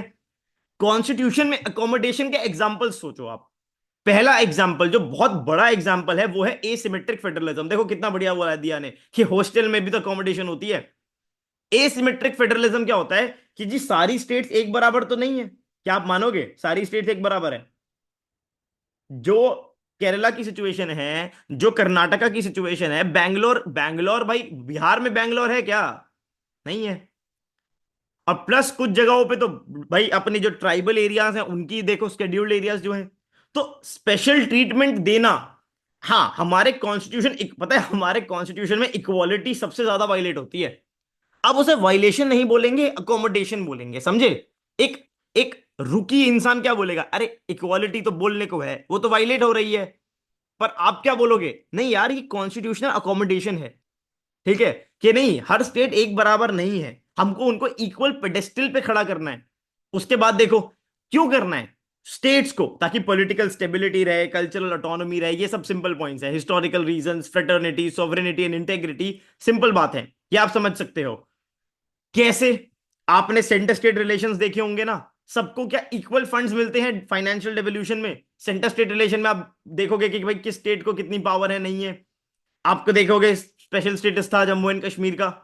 फाइनेंशियल डेवल्यूशन देखो, पॉलिटिकल रिप्रेजेंटेशन क्या सबकी सेम है? अब डीलिमिटेशन पे ये बात नहीं हो रही है कि यार हमारी अगर पॉपुलेशन ज्यादा है तो हमें तो फायदा होगा, और जिन स्टेट्स ने मेहनत करके पॉपुलेशन कम करी उनको नुकसान होगा। डेवोल्यूशन जब दोबारा होगी, और डीलिमिटेशन, मैं डेवोल्यूशन बोल रहा हूं, डीलिमिटेशन जब दोबारा होगी पार्लियामेंट की तो ये प्रॉब्लम होगी, है ना? अच्छा, fifth and six schedule areas देखो एग्जांपल है, यूनियन टेरिटरीज एग्जांपल है, स्पेशल प्रोविजंस एग्जांपल है, तो ये एग्जांपल्स हैं। और इस तरह की बात को वेल एक्सेप्ट करा है सुप्रीम कोर्ट ने कि भाई ये बढ़िया है, इसके एक केस लॉज है, आप ये रट लेना। मेरा आपसे सवाल ये है कि ये तो था कॉन्स्टिट्यूशनल अकोमोडेशन का एक एग्जांपल, और एग्जांपल बताओ कहां पर कॉन्स्टिट्यूशनल अकोमोडेशन और होती है, बताइए, बोलो। सिटीजनशिप, सिटीजनशिप नहीं भाई, citizenship, fifth schedule areas, tribal reservation, right. Reservation भी क्या कॉन्स्टिट्यूशनल अकोमोडेशन का एग्जाम्पल नहीं है? क्या आप अलग अलग, अब जो मैंने बोला हाइपर नेशनलिस्ट थॉट, क्या रिजर्वेशन इसलिए नीडेड नहीं है क्योंकि हमको अकोमोडेट करना है इंटरेस्ट को? यस या नो? Scheduled areas. तो भाई इस तरीके से थीम पकड़ो, थीम समझ गए अगर आप तो आपकी बात बन गई। यस या नो? ये समझो, कॉन्स्टिट्यूशनल अकोमोडेशन पढ़ना था, समझे? क्या लाइन लिखी थी पूरे आर्टिकल में? मेरे को एक लाइन मिली, the healing touch of constitutional amendment accommodation is the only way out. समझे? यूनिफॉर्म सिविल कोड में भी इसकी बात आती है, कि ऋचा ने बहुत बढ़िया लिखा। बताइए, सही बात है कि नहीं है? ये देखो भाई, चलिए अब देखो, ये दोस्त आपकी थीम थी जो आपकी पर्टिकुलरली इससे रिलेटेड थी। आगे चलते हैं। देखो, ये आपने न्यूज़ देखी थी, ये हमारी ये लेडी चेंज हो गई है। मैंने बोला था कानून अब अंधा नहीं रहा। अब इसके ऊपर अगर देखो, आपने बहुत बढ़िया बातें कर ली, जस्टिस वगैरह हमने पहले भी डिस्कस किया था, ये आप पढ़ो कि भाई साड़ी को रिप्लेस कर दिया वेस्टर्न कल्चर से, बहुत बढ़िया। ब्लाइंड फोल्ड हटा दिया क्योंकि सबको इक्वली देखना है। स्वॉर्ड भी रिप्लेस कर दी। अब भाई क्या है इसमें? Supremacy of the constitution and it's values, ठीक है, उसके लिए कि अब एक हाथ में स्वॉर्ड नहीं, एक हाथ में कॉन्स्टिट्यूशन है, कि कॉन्स्टिट्यूशन सर्वोपल्ली है। वो बात ठीक है, सब बढ़िया है, ठीक है। मेरे को ये बात बताओ, इनका क्या? लास्ट लेक्चर में हमने पढ़ा था, अब आपको नहीं लगता कि ये टॉपिक ब्लैक कोट सिंड्रोम और ज्यादा इंपॉर्टेंट हो गया है? क्योंकि ये डेवलपमेंट हुई, तो क्या मेंस में इस बार जुडिशियरी की प्रॉब्लम्स के ऊपर क्वेश्चन आना 100% श्योर है? 100% कि there will be a question on judiciary. बोल दो यस या नो। बस भाई ये बहुत जरूरी है समझना। ये हमने लास्ट लेक्चर में कवर भी किया था कि भाई जुडिशियल क्रेडिबिलिटी क्या होता है, जुडिशियल ओवर रीच क्या होता है, अपॉइंटमेंट का इशू होता है। ओवर रीच हमने डिस्कस किया था कि भाई due process of law India में नहीं है ना, प्रोसीजर एस्टेब्लिश बाय लॉ है। अगर सुप्रीम कोर्ट ये बोलता है कि ये पॉलिसी गवर्नमेंट तुमने बनाई, ये मुझे अच्छी नहीं लग रही, तुम कौन होते हो बोलने वाले? हाँ, अगर हम ये बोलें कि जी हमने तो ये इलीगली पास करा दी, राज्यसभा ने असेंट दिया नहीं था पर हमने लॉ बना दिया, procedure established by law violate हुआ है, तो आप सुप्रीम कोर्ट बोलेगा भाई दिस लॉ इज वॉइड। पर लॉ अच्छा नहीं लग रहा, नहीं भाई नहीं, ऐसा नहीं होता, ठीक है। लैक ऑफ डाइवर्सिटी हमने बात करी थी, विमेन, हमारी जो LGBTQ कम्युनिटी है उनके लोग, भाई रिप्रेजेंटेशन तो आनी चाहिए ना वहां से भी। ये बातें हैं। जुडिशियल इंफ्रास्ट्रक्चर, आप चले जाओ लोअर जुडिशरी में, लोअर कोर्ट में, थोड़े कांड करो, जाओ देखो क्या होता है, कैसी सिचुएशन है, ठीक है। Poor state of lower judiciary, corruption, हमने यहाँ यूनिट सिस्टम देखा था, याद है? यूनिट सिस्टम, आपके डिस्ट्रिक्ट जजेस को इवेल्युएट करने का तरीका, पेंडेंसी ऑफ केस, ये अपने आप में टॉपिक है, उसके कौन कौन से रीजंस हैं, समझ रहे हो? ये भाई ये है जुडिशरी, जुडिशरी की थीम पकड़ के चलना। और ये यूनिट सिस्टम तो प्रीलिम्स में दिख सकता है, ठीक है। बहुत बढ़िया। चलो भाई देखो, ये मदरसे वाला जो इशू चल रहा था, ये कोई भाई सेंसिटिव इशू है, इस पे मतलब हमारा कोई ओपिनियन नहीं होगा, जो कोर्ट बोलेगा भाई वो देखेंगे। अभी तो आप सीधी बात देखो, हमें पढ़ना है, ये तो भाई स्टैट्यूटरी बॉडी है, the commission for protection of child rights. इसके साथ में आर्टिकल 29 और 30 आपको वैसे पढ़ना है। और मैंने आपको जो फंडामेंटल राइट आपका फ्रीडम ऑफ रिलीजन है ना, उसका एक स्टैटिक नोट बना के दे दिया है। इसके ऊपर एक रील भी है मेरे इंस्टाग्राम चैनल पे, आप देख सकते हो। जितना भी आपका 25, 26, 27, 28 है, उसकी बहुत प्यारी समरी यहां बनी हुई है। तो कब मैं आपको स्टैटिक लिंकेजेस भी जितनी हो सकती है करके दूंगा। अब देखो, एक पेज जरूरी है बस प्रीलिम्स के लिए, तो बस इतना। और मेंस में भी आपको जो पेज भरने हैं ना, वो यहीं से भरोगे आप, पर जो थॉट है वो ऐसे डेवलप होगा जब आप न्यूज़पेपर को इस तरीके से पढ़ोगे। समझे? यस या नो? अब मैं आपको ना एक छोटी सी बात बताता हूं मेंस को लेके, ठीक है। ये मैं जो कहता हूं वैल्यू एडिशन हर लेक्चर में होगा। आपका एक मेंस का आंसर है, ठीक है, ये रहा एक मेंस का आंसर। वेट, ये लो भाई। अब हम एक मेंस का आंसर ऐसे फ्रेम करते हैं। मैं ये कई बार अपने पर्सनल मेंटोरशिप जिन्होंने लिया उनसे बात करी है मैंने इस बारे में।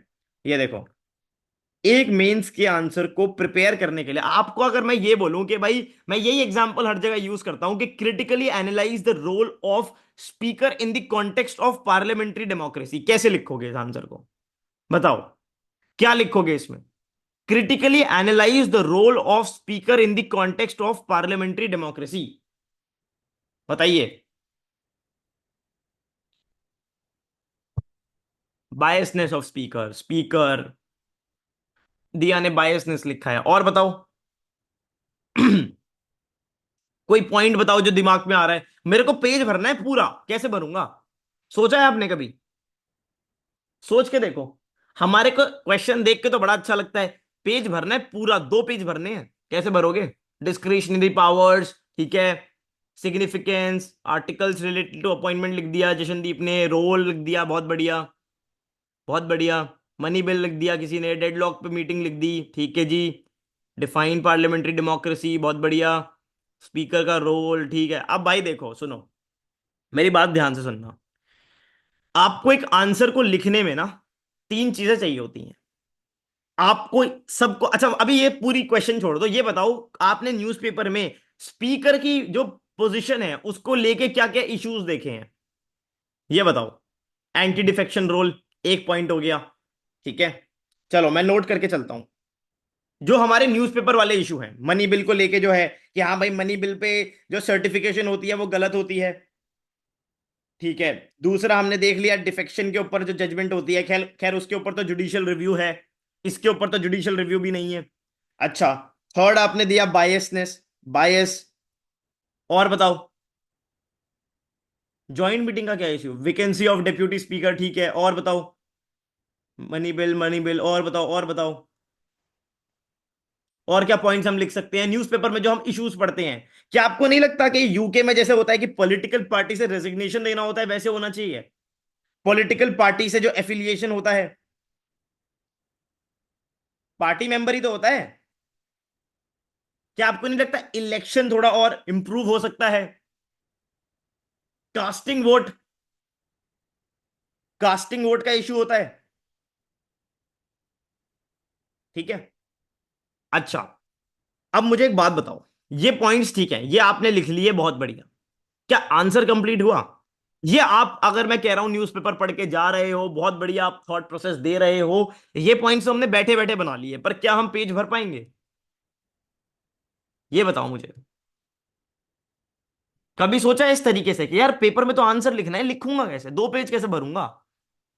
तो इसीलिए इंपॉर्टेंट क्या होता है, आप जो स्टैटिक पोर्शन पढ़ते हो ना, स्टैटिक, जिसको लोग कहते हैं स्टैटिक, स्टैटिक पढ़ लो किताबों से। यहां पढ़ोगे आप, अगर इंट्रोडक्शन में स्पीकर के कॉन्स्टिट्यूशनल आर्टिकल को कोट कर दोगे, उससे बढ़िया कुछ है? अगर आप पार्लियामेंट्री डेमोक्रेसी को डिफाइन कर दोगे तो कुछ है? बस स्टैटिक पोर्शन, ठीक है जी। जो लोग बोलते हैं स्टैटिक, स्टैटिक पढ़ो, स्टैटिक, स्टैटिक से होगा। हाँ जी, पढ़ लिया स्टैटिक, ये लो भाई स्टैटिक। उसके बाद जो आपने करंट अफेयर में इशू पढ़े, देखो, यहां हमने लिख लिया स्टैटिक, यहां आ गया करंट, और आपको याद है, यहां तक तो ये जो स्टैटिक आप पढ़ोगे ये प्रीलिम्स में भी काम आएगा आपको, ऑप्शन एलिमिनेट होगा प्रीलिम्स के अंदर। और जो आप करंट अफेयर्स पढ़ोगे वो न्यूज़पेपर में से पढ़ोगे। लेकिन आपका जो कि होगा, आपका प्रीलिम्स निकलेगा, उसके बाद आप मेंस वैल्यू एडिशन करते हो, मेंस वैल्यू एडिशन, जिसको हम बोलेंगे मेंस वैल्यू एडिशन। याद है, सुना है किसी ने बोला है आपको, एआरसी रिपोर्ट पढ़ लिया करो, बहुत बढ़िया है। बताओ, होता है कि नहीं होता? सेकेंड एआरसी रिपोर्ट पढ़ो। भाई क्यों पढ़े? क्या क्यों पढ़ते हैं हम सेकेंड एआरसी रिपोर्ट? हम कमिटी रिकमेंडेशंस पढ़ लो, किसी कमिटी ने क्या बोला, शांताराम कमिटी पढ़ लो, फलानी कमिटी पढ़ लो। आपको, आपने स्पीकर का जो आपने लक्ष्मीकांत से या किसी भी स्टैंडर्ड टेक्स्ट बुक से रट्टे मारे हैं, वो यहां पर पेज भरने में काम आएगा? बोल दो। अच्छा, जो न्यूज़पेपर में इश्यूज पढ़ रहे हो जो हमने लिखे, वो टॉपिक को डिफाइन करने में, एनालाइज करने में काम आएंगे? बिल्कुल आएंगे। और भैया, सुनो सुनो सुनो, आंसर लिख रहे हो मेंस का, तो वे फॉरवर्ड देना है, बढ़िया थोड़ा अपना ज्ञान भी दिखाना है। ये लो भाई, मेंस वैल्यू एडिशन, कौन सी कमिटी है, कौन सा फलाना है, स्पीकर पे किसी कमिटी ने कुछ बोला है, यहां लिख देना। बताओ, जो एक एम्प्टी पेज दिख रहा था भर गया। इसीलिए बाबू, स्टैटिक भी उतना ही इंपॉर्टेंट है, करंट भी उतना ही इंपॉर्टेंट है, मेंस वैल्यू एडिशन भी इंपॉर्टेंट है, लेकिन एक ऑर्डर में पढ़ना है, सबको मिक्स नहीं करना। इसको बोलते हैं प्रीलिम्स मेंस इंटीग्रेटेड प्रिपरेशन।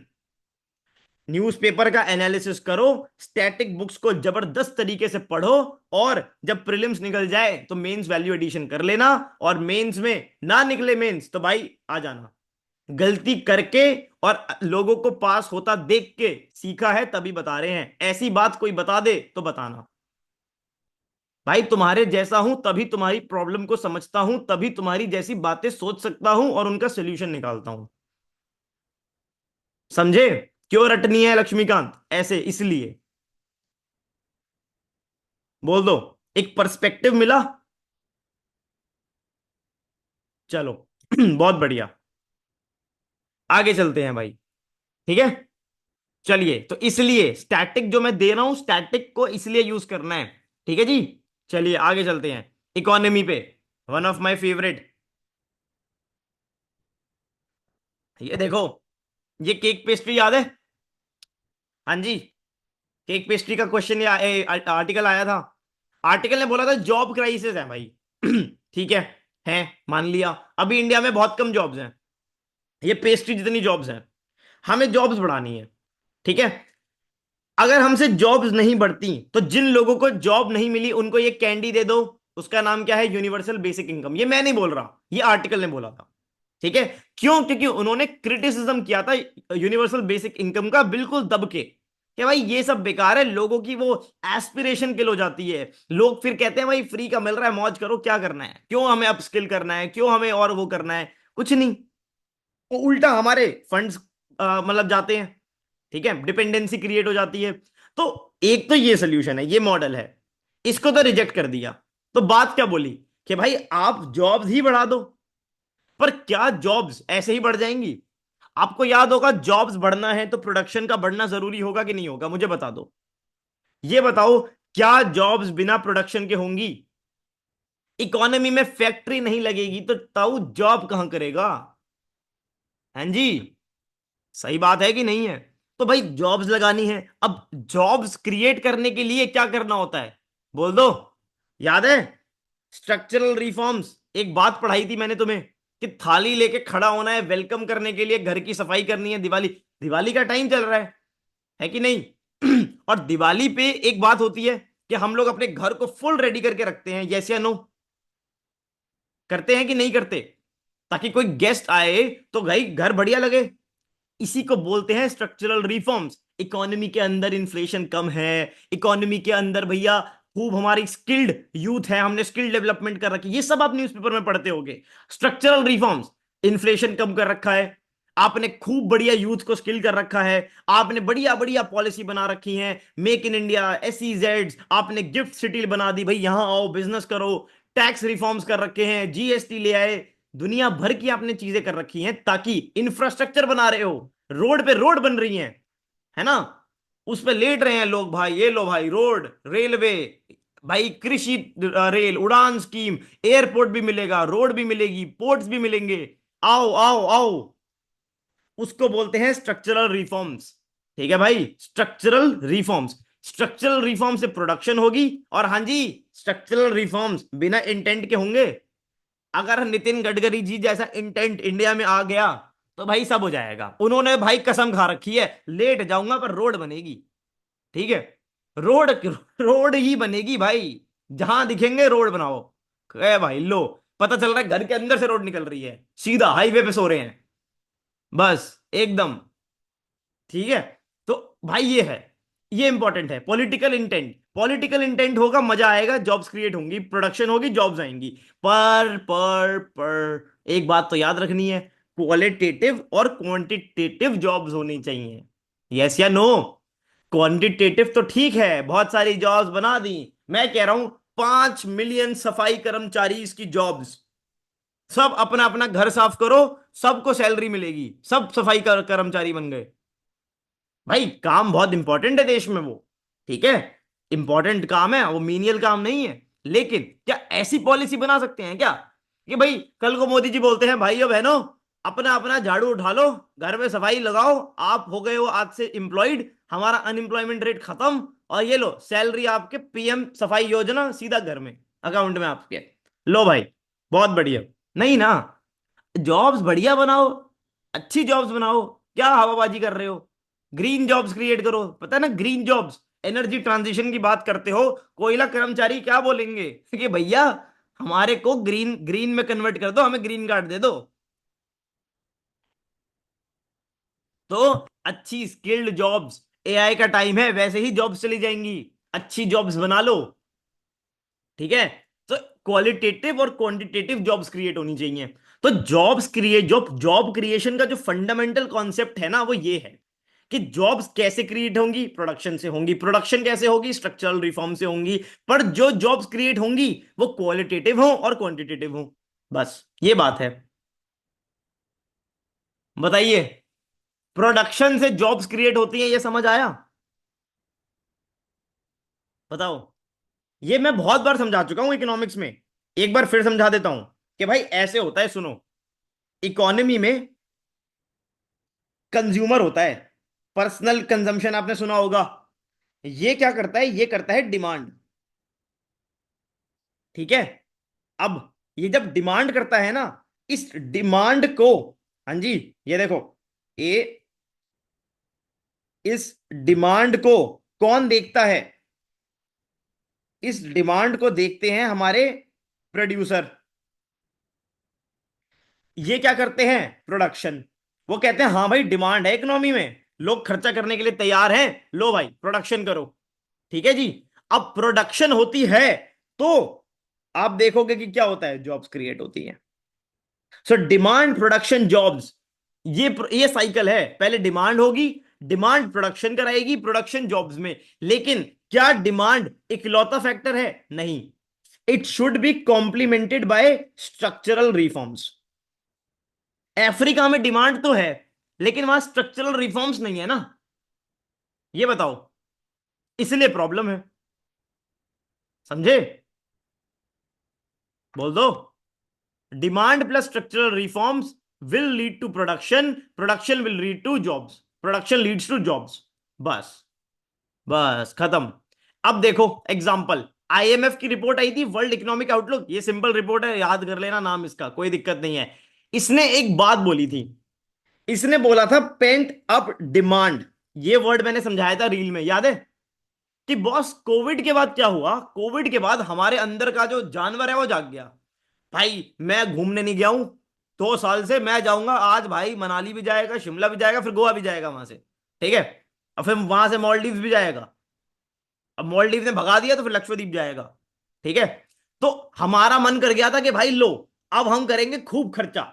तो जो प्रोड्यूसर थे उन्होंने बोला ओ भाई ये तो खर्चेली पूरी ऑडियंस हो गई है, जाओ निकालो भाई, पूरे सबने यूपीएससी की ऑडियंस के सामने लो भाई, चलो एक के बढ़कर एक बड़े बड़े कोचिंग इंस्टीट्यूट खुल गए हैं, हमारा ये प्रोग्राम है, फलाना है, ढिमकाना है, ठीक है, लाओ भाई 1 लाख रुपए निकालो, ठीक है, ये है, ठीक है।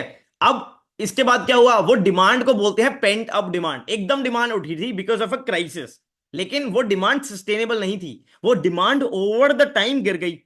तो अब वो ग्रोथ प्रोजेक्शंस इसलिए कम हो गए हैं, और देखा डिमांड बढ़ेगी तो ग्रोथ प्रोजेक्शन हाई हो गया था, और ग्रोथ प्रोजेक्शन हाई होने का मतलब क्या है कि जीडीपी ग्रोथ बढ़ेगी, और जीडीपी का मतलब क्या है, प्रोडक्शन, समझे? तो जैसे ही डिमांड कम होगी, ग्रोथ, जो ग्रोथ के इंडिकेटर्स हैं वो कम हो जाएंगे, समझे? ये बात है। तो ये था भाई इसका, एक इसमें कॉन्सेप्ट और था वो भी समझा देता हूं, ये देखो इंडियन एक्सप्रेस में आया था कि अगेन, ये देखो, ये जो इन्वेस्टर है ना, बिजनेसमैन, ये क्या देख रहा है, ये इस दीदी को देख रहा है, भाई दीदी कर रही है बढ़िया खर्चा, ठीक है, मजा आ रहा है, वो देख रहा है दूर से, बहुत बढ़िया, यहां तो भैया खर्चे हो रहे हैं, लाओ भाई लाओ, बनाओ प्रोडक्शन, लाओ भाई एफडीआई आ जाओ, ले चलो इंडिया में हमें, ये भाई देख रहा है, ये देख रहा है इस दीदी को, इनके पास है पैसा। अब ये पैसा तभी तो होगा ना जब इन्फ्लेशन कम होगा, हाँ भाई, कॉन्सेप्ट थोड़ा लिंक हो रहे हैं।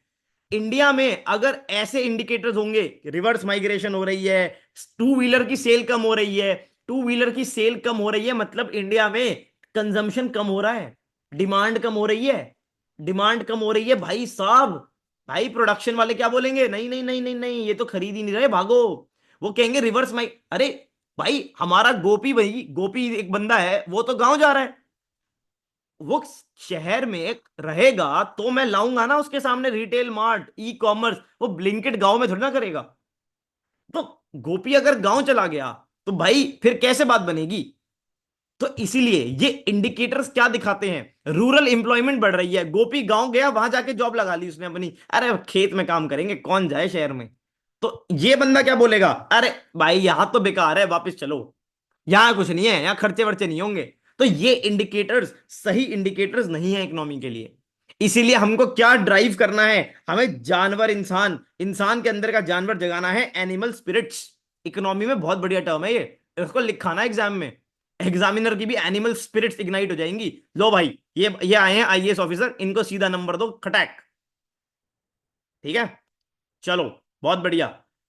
हाँ जी, आगे चलते हैं। चलो इसी से लिंक, एक सप्लाई चेन में आने से पहले एक बात बता देता हूं। एक बात बताओ, ये प्रोडक्शन तो खाली इन्वेस्टर थोड़ी ना करेगा, इंडिया का लोकल मैन्युफैक्चरर भी तो ये करेगा ना खर्चे।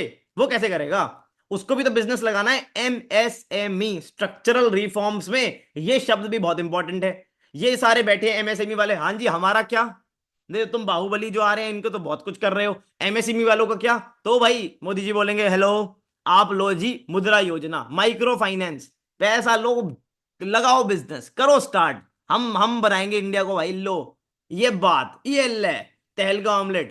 ठीक है, माइक्रो फाइनेंस, ये लो भाई माइक्रो फाइनेंस, पीएम मुद्रा योजना, वो अभी मैं दिखाऊंगा आपको, मैंने कहीं और लिख के दी है। तो माइक्रो फाइनेंस इंपॉर्टेंट है, सब चीजें स्ट्रक्चरल रिफॉर्म्स का पार्ट है। अगर आप ध्यान से देखो तो इकोनॉमी का पूरा खेल है ये, सर्कस, वो मेला लगा हुआ है पूरा इकोनॉमिक्स का। बस लिमिट्स इंक्रीज यही करते रहेंगे, लिमिट बढ़ा दो घटा दो, ये कर दो फलाना कर दो, ये योजना ले आओ, परियोजना ले आओ, योजना फिर परियोजना, और पापा की परी वाली योजना, परियोजना। ठीक है, तो यही है। पर इंप्लीमेंटेशन होनी चाहिए ना, देखो मजाक से हट के बात यह है कि कितनी योजना बना लो, कितनी परियोजना बना लो, कितनी भाई कुछ भी योजना बना दो। ठीक है, दुनिया भर के कोर्स आ रहे हैं, फलाने नाम ढिमकाने नाम, मैं यहां खोल के बैठ गया हूं करंट अफेयर्स पंचायत। भाई आपको वैल्यू लगेगी आप बाय करोगे, सीधी बात है। ऐसा नहीं है कि भाई कोई ऐसी आ गया कि हाँ जी ये योजना है, इंप्लीमेंटेशन कुछ है नहीं, उसके नाम पर वही। ठीक है, बड़ी बड़ी बातें और बड़ा पाव खाते हैं भाई, ये पता नहीं मेरे को बड़ा एक दो ना स्लैंग मुझे बड़े पसंद हैं, बड़ी बड़ी बातें बड़ा पाव खाते हैं। एक जैसे यूपीएससी में होता है कि भाई चले तो चांद तक वरना शाम तक, है ना, यही है। मतलब कुछ ये लाइंस है मुझे बड़ी पसंद है यार, एग्जाम में नहीं लिख सकते, बस यही दिक्कत है। वो सीक्रेटली लिख भी दोगे ना तो एग्जामिनर नंबर नहीं देगा, लेकिन मुस्कुराएगा जरूर कि भाई एक कोई तो आया है भाई, कुछ तो एक क्रेजी करके जाएगा। चलें, चलो भाई देखो, ग्लोबल सप्लाई चेन्स, ये भी आप बड़ा पढ़ते होगे, क्या होती हैं ग्लोबल सप्लाई चेन्स। भाई देखो, ये बड़ा सिंपल कॉन्सेप्ट है, इसमें ज्यादा टाइम नहीं लगेगा। अगर एक फोन, पेजर, पेजर का अटैक देखा आपने, पेजर फट गए, इसराइल वालों ने पता नहीं क्या कर दिया था। अब वो क्या था, वो ग्लोबल सप्लाई चेन थी ना, वो कहां से आए थे, ताइवान से आए थे, बने कहां, उसका कंपोनेंट्स इसराइल से। तो भाई उन्होंने सप्लाई चेन में घुस गए, वो किसकी सप्लाई चेन में, पेजर्स की। ठीक है, अब एक बात बताओ, आप सोचो आपका जो फोन हम बात कर रहे हैं, ठीक है, और चाइना वाला बोले ये देखो ये लौंडा ये क्या कर रहा है, हमारी बुराई कर रहा है, इसका लैपटॉप उड़ा दो, ये मेड इन चाइना था, इसमें बॉम्ब था। ठीक है, मैंने कल ले भाई हो गया। ठीक है, तो बात क्या है, पर ये हो गया सिक्योरिटी, सिक्योरिटी वाला इशू। लेकिन चाइना में जब कोविड हुआ तो क्या सप्लाई चेन्स डिसरप्ट हुई। अगर किसी रीजन में, हाँ जी रेड सी का एरिया सुनते हो, वहां वो हुदीज लोग उछल रहे हैं, हुदी हुदी हुदी वाले, रेड सी एरिया, वो क्या कह रहे हैं कि यार यहां पर तो यार ये सड़ो रखी है, हमारे जो ट्रेडिंग रूट्स हैं वो खराब हो रहे हैं, वहां पे ब्लैक सी से ग्रेन्स आती थी, वहां रशिया बैठ गया कलेश करके। तो जो सप्लाई चेन है वो अगर हिंडर हुई बिकॉज ऑफ सम क्राइसिस, हो सकती है कि नहीं हो सकती। या तो जहां से आपका प्रोडक्ट आ रहा है वो कंट्री ही आपको डाउटफुल लगे, या फिर जहां से आपका प्रोडक्ट आ रहा है वहां कोई भसड़ हो जाए, या फिर भाई आप देखो जहां से प्रोडक्ट आ रहा है वहां कॉस्ट का इशू हो सकता है। तो यही बात है, आपको क्या ध्यान रखना है, आपको ऐसा ध्यान रखना है कि जी हमारे को इंडिया को जो क्रिटिकल सप्लाईज हैं उनकी सिक्योरिटी होनी चाहिए, उनकी सप्लाई चेन रोबस्ट होनी चाहिए। कैसे होगी? आप वहां से इंपोर्ट करो बाबू जहां से पैसे कम हैं, लेकिन चाइना से पैसा बचाने के चक्कर में ये मत कह देना कहीं पता चला उन्होंने बम लगा के दे दिया। तो सिक्योरिटी भी ध्यान रखो। अच्छा, सिक्योरिटी कैसे ध्यान रखें? जैसे हमने एग्जांपल दिया, हमने इन कंट्रीज को बैन कर रखा है ना, ये कंट्रीज क्या नाम है इस कंपनी को, हुआ है इसको 5G रोल आउट के चक्कर में, कि भाई हमारा टेलीकम्युनिकेशन नेटवर्क जहां सारी की सारी सिक्योरिटी इंफॉर्मेशन मूव करती है उसमें चाइना नहीं इन्वॉल्व होना चाहिए। यस या नो? तो भाई ये इंपॉर्टेंट है। रेजिलियंस होनी चाहिए कि अगर जस्ट इन केस चाइना के अंदर एक और पेंडेमिक आ गया तो कहीं और से मंगा लेंगे। तो हमारे पास एक और सप्लायर होना चाहिए। जहां सिक्योरिटी कंसर्न है, टेलीकम्युनिकेशन में चाइना को मत लाओ, और हां वैसे चाइना से कर लो ट्रेड, कोई दिक्कत नहीं है। तो ये समझा कि भाई what can work is a just to be secure and just in case approach, दोनों को मिला के। ठीक है जी, ये है। बहुत बढ़िया। आई बात समझ? इकोनॉमी का हुआ कुछ काम, वीकली इकोनॉमी, ये है भाई कॉम्प्रिहेंसिव चीज मेरे हिसाब से तो। ठीक है, चलो आगे चलें, या 2 मिनट का ब्रेक चाहिए? बोल दो बोल दो, यस नो, या मजा आ रहा है, बना हुआ है समा बंधा हुआ है, देखो नो। भाई पहला लेक्चर होगा जिसमें बच्चे कह रहे हैं कि भाई नहीं नहीं हमें नहीं चाहिए ब्रेक, बोलता रहे तू बस। ठीक है, हम भाई ये है भाई, क्या दिलजीत भी कॉन्सर्ट करेगा, हम यूपीएससी का कॉन्सर्ट लगा के बैठते हैं रोज। चलो भाई, ठीक है भाई, तुम कह रहे हो तो हम भी ब्रेक नहीं लेंगे। चलो देखो भाई, इन्वायरमेंट पे चलते हैं। अब एक बात बताओ, एक ये सिंपल सी बात समझ लो, ठीक है? प्रोटेक्ट करो इन्वायरमेंट को, इन्वायरमेंट बचा लो। भाई बहुत बढ़िया, बचा लिया, तो क्या उसके बेनिफिट होंगे? होंगे। ये तो सिंपल है, protect the environment reap the benefit, simple. पर इन्वायरमेंट प्रोटेक्शन में क्या क्या आता है देखो। इन्वायरमेंट प्रोटेक्शन करने के लिए ये आपका सिलेबस है इन्वायरमेंट का, एक तरीके से क्या करना है आपको। मुझे एक बात बताओ, क्या आपको जो आपका इकोसिस्टम है उस इकोसिस्टम को कंजर्व करना है? आपको जो पेड़ पौधे हैं, इसको, ये जो लिखा है छोड़ो भाई, टेक्स्ट तो मुझे वैसे ही नहीं पसंद, ऐसे सोचो। ये देखो, मतलब कि ये है, यहां हमने खोल दिया, हम यहां पे लगाएंगे पेड़ पौधे, ये है जी, ये पेड़ पौधे हैं। अच्छा, यहां पर हमने बना दिया वेटलैंड, ये भैया वेटलैंड बन गया। अच्छा, और क्या बनाए बताओ, और क्या बनाए? अच्छा एक काम करते हैं, यहाँ ये गंदी सी डेजर्ट बना देते हैं, ये डेजर्ट है, ठीक है, बहुत बढ़िया। अच्छा, यहाँ पे ये फैक्ट्री लगा देते हैं एक, ठीक है, ये लो जी, एक काम करते हैं, यहाँ ये फैक्ट्री लग गई, ठीक है, इसमें से ये धुआं आ रहा है, ठीक है। यहाँ एक काम करते हैं, सोलर पैनल लगा देते हैं। ऐसे सोचा करो, देखो कितना क्रेजी आपको समझ आएगा। यहाँ पे सोलर पैनल लग गए, ठीक है। यहाँ पर वो विंड फार्म लगा देते हैं, कैसे बनता है यार विंड फार्म? कुछ भी बनाया, स्टार बना दो, ठीक है, कुछ ऐसा हो गया। अब एक बात बताओ मुझे, सिंपल सी, और यहाँ पे तुम खड़े हो गए यूपीएससी एस्पिरेंट, ये देख रहे हैं इस चीज को, वो क्या कहेंगे? यार एक बात बताओ मुझे, तुम जिम कॉर्बेट में सफारी करने जाते हो, वहां तुम प्रोटेक्टेड फॉरेस्ट में जाते हो कि नहीं जाते? तो आपको फॉरेस्ट को कंजर्व करना है। मैं आपको एग्जांपल दूंगा लाइफ का, बिल्कुल। जाओ फॉरेस्ट में जा रहे हो, जिम कॉर्बेट की सफारी करने जा रहे हो, that is protection of forest, वो कर रहे हो इकोसिस्टम कंजर्वेशन, ठीक है। लेकिन गए वहां पर, सफारी कर रहे थे, टाइगर दिख गया, हाथ में चिप्स का पैकेट था, टाइगर को भी भूख लग गई, कहेगा भाई चिप्स तो मैं भी खाऊंगा, वैसे तो तू मेरा मेन उसका वो है नहीं, लेकिन ये तो मुझे खाने हैं कुरकुरे, ठीक है। वो कहेगा तू आजा साथ में, ये एक के साथ एक फ्री, तुम बन जाओगे। तो तुमने देखा है, सफारी कर रहे होंगे, च्युइंगम खा रहे होंगे, फेंक रहे होंगे वहां पर, वो क्या है? पोल्यूशन ही तो है कि नहीं?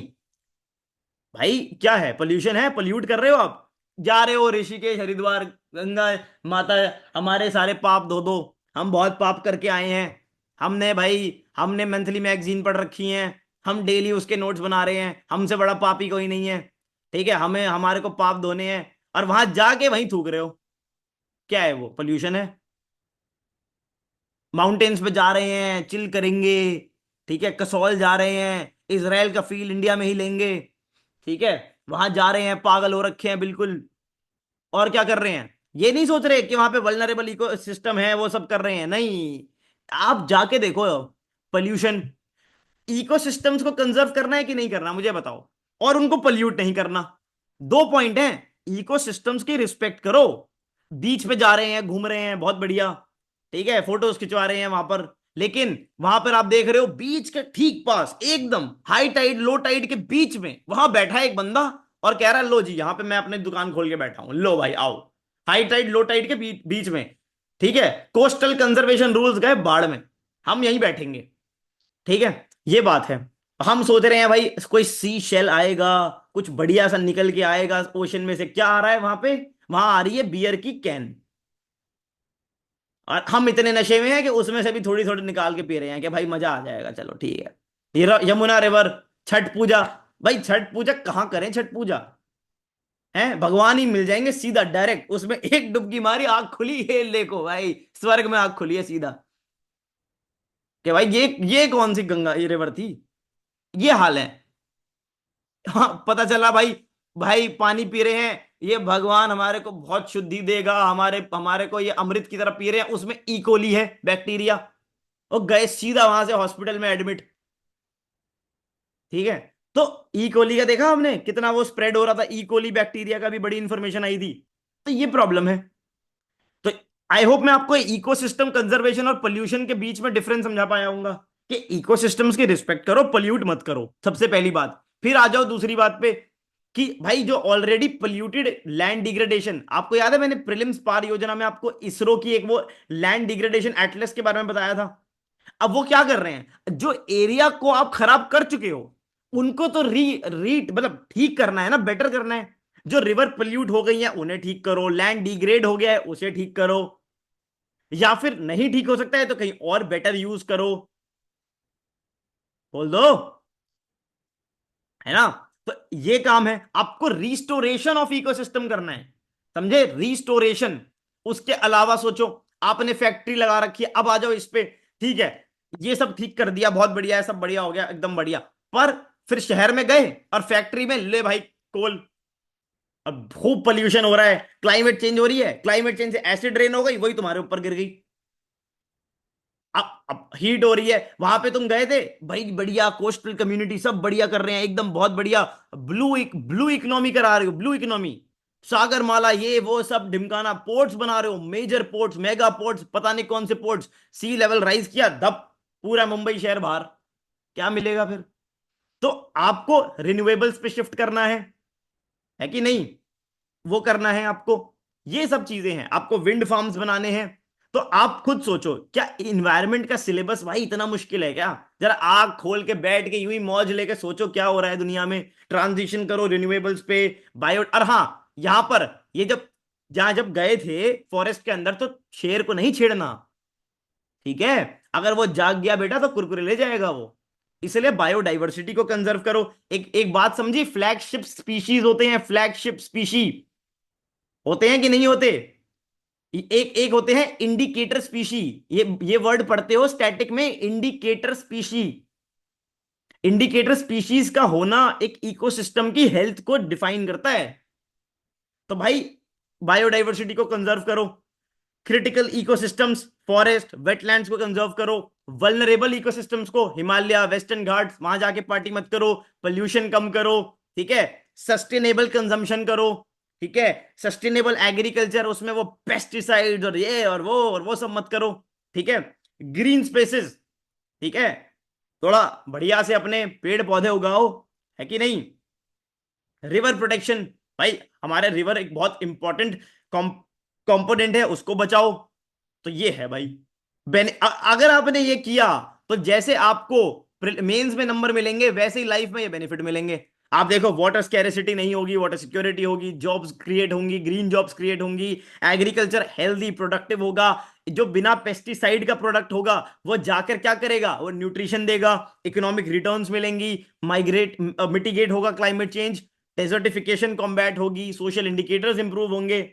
अच्छा ये बताओ, सोशल इंडिकेटर्स होंगे कि नहीं होंगे, डिजास्टर नहीं आएगा अगर क्लाइमेट चेंज रोक दिया, डिजास्टर नहीं आएगा तो डिजास्टर से जो पॉवर्टी आने वाली थी वो नहीं आएगी। तो बस कनेक्शन बनाना, यही है। बस अब इसी का एग्जाम्पल देखो, जो हमने सीबीडी की बात करी थी ना, जो अभी हमने कन्वेंशंस देखी थी, उसी का अगला एग्जाम्पल देखो। जो हमने बात करी थी कि डेवलपिंग नेशन है, उसको क्या बोल रहे हैं? एक तो कह रहे हैं तू कंट्रीब्यूट कर, एक तो वल्नरेबल है, तुम कह रहे हो कंट्रीब्यूट करो। अबे ये क्या बात हुई? हमारी खुद ऐसी तैसी हो रखी है और तुम कह रहे हो नहीं नहीं नहीं नहीं नहीं, ये बंद कर दो।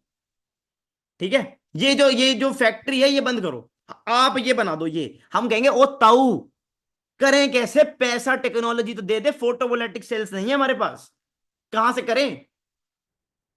है कि नहीं है? ये पढ़ते हो फोटोवोल्टिक सेल्स? भाई पैसा नहीं है। हमारे यहाँ पीडीएस स्कीम चल रही है, बाइडेन, तुम्हें नहीं पता होगा ये क्या होता है? अन्नदाता, हमारे यहाँ योजनाएं चल रही हैं, परियोजनाएं चल रही हैं, उसके खर्चे निकाले या तुम्हारे ये बनाए?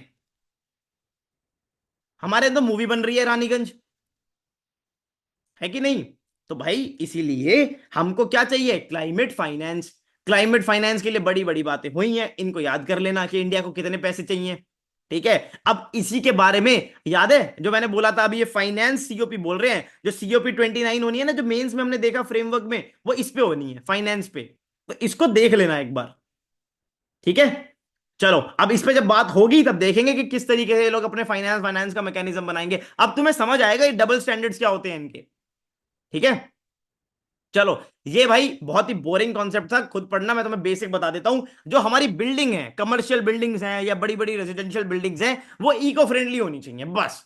हाई परफॉर्मेंस बिल्डिंग्स, कि भाई हमारी जो ये बिल्डिंग है इसके अंदर अपने आप कूल हो रही है भाई, ओ माय गॉड। अगर आप कभी कोई जयपुर राजस्थान से है, आमेर फोर्ट गया है, वहां पर ना नेचुरल कूलिंग मैकेनिज्म बनाया हुआ था उन्होंने। घूमने घूमने जाओ ना, थोड़ा सोचा करो। वहां एक बेसिकली क्या था, पानी गिरता था एक दीवार पे और हवा उस डायरेक्शन में चलती थी ना, तो वो कूलर बन जाता था नेचुरल। ठीक है, तो बिल्डिंग्स एफिशिएंट इस तरीके से क्लाइमेट एफिशिएंट बनाओ। अच्छा, अगर आप बिल्डिंग में, हम रह रहे हैं घीटोज में भाई, मेरे ही रूम में देख लो, मतलब दो खिड़की हैं, मुश्किल से सनलाइट देखने को नसीब नहीं होती, ब्लड टेस्ट कराओ विटामिन डी की कमी। ठीक है, तो अगर आप अच्छी अच्छी बिल्डिंग बनाओ जिसमें बड़े बड़े वो हो, ठीक है, क्या कहते हैं, शीशे वगैरह हो, विंडोज हो, तो नेचुरल लाइट आएगी। तो क्या मैं दो लाइट और ये तीसरी अपनी लाइट जलाने की बजाय वही खोल के बैठ जाऊंगा? तो क्या एनर्जी कम लगेगी? यस या नो?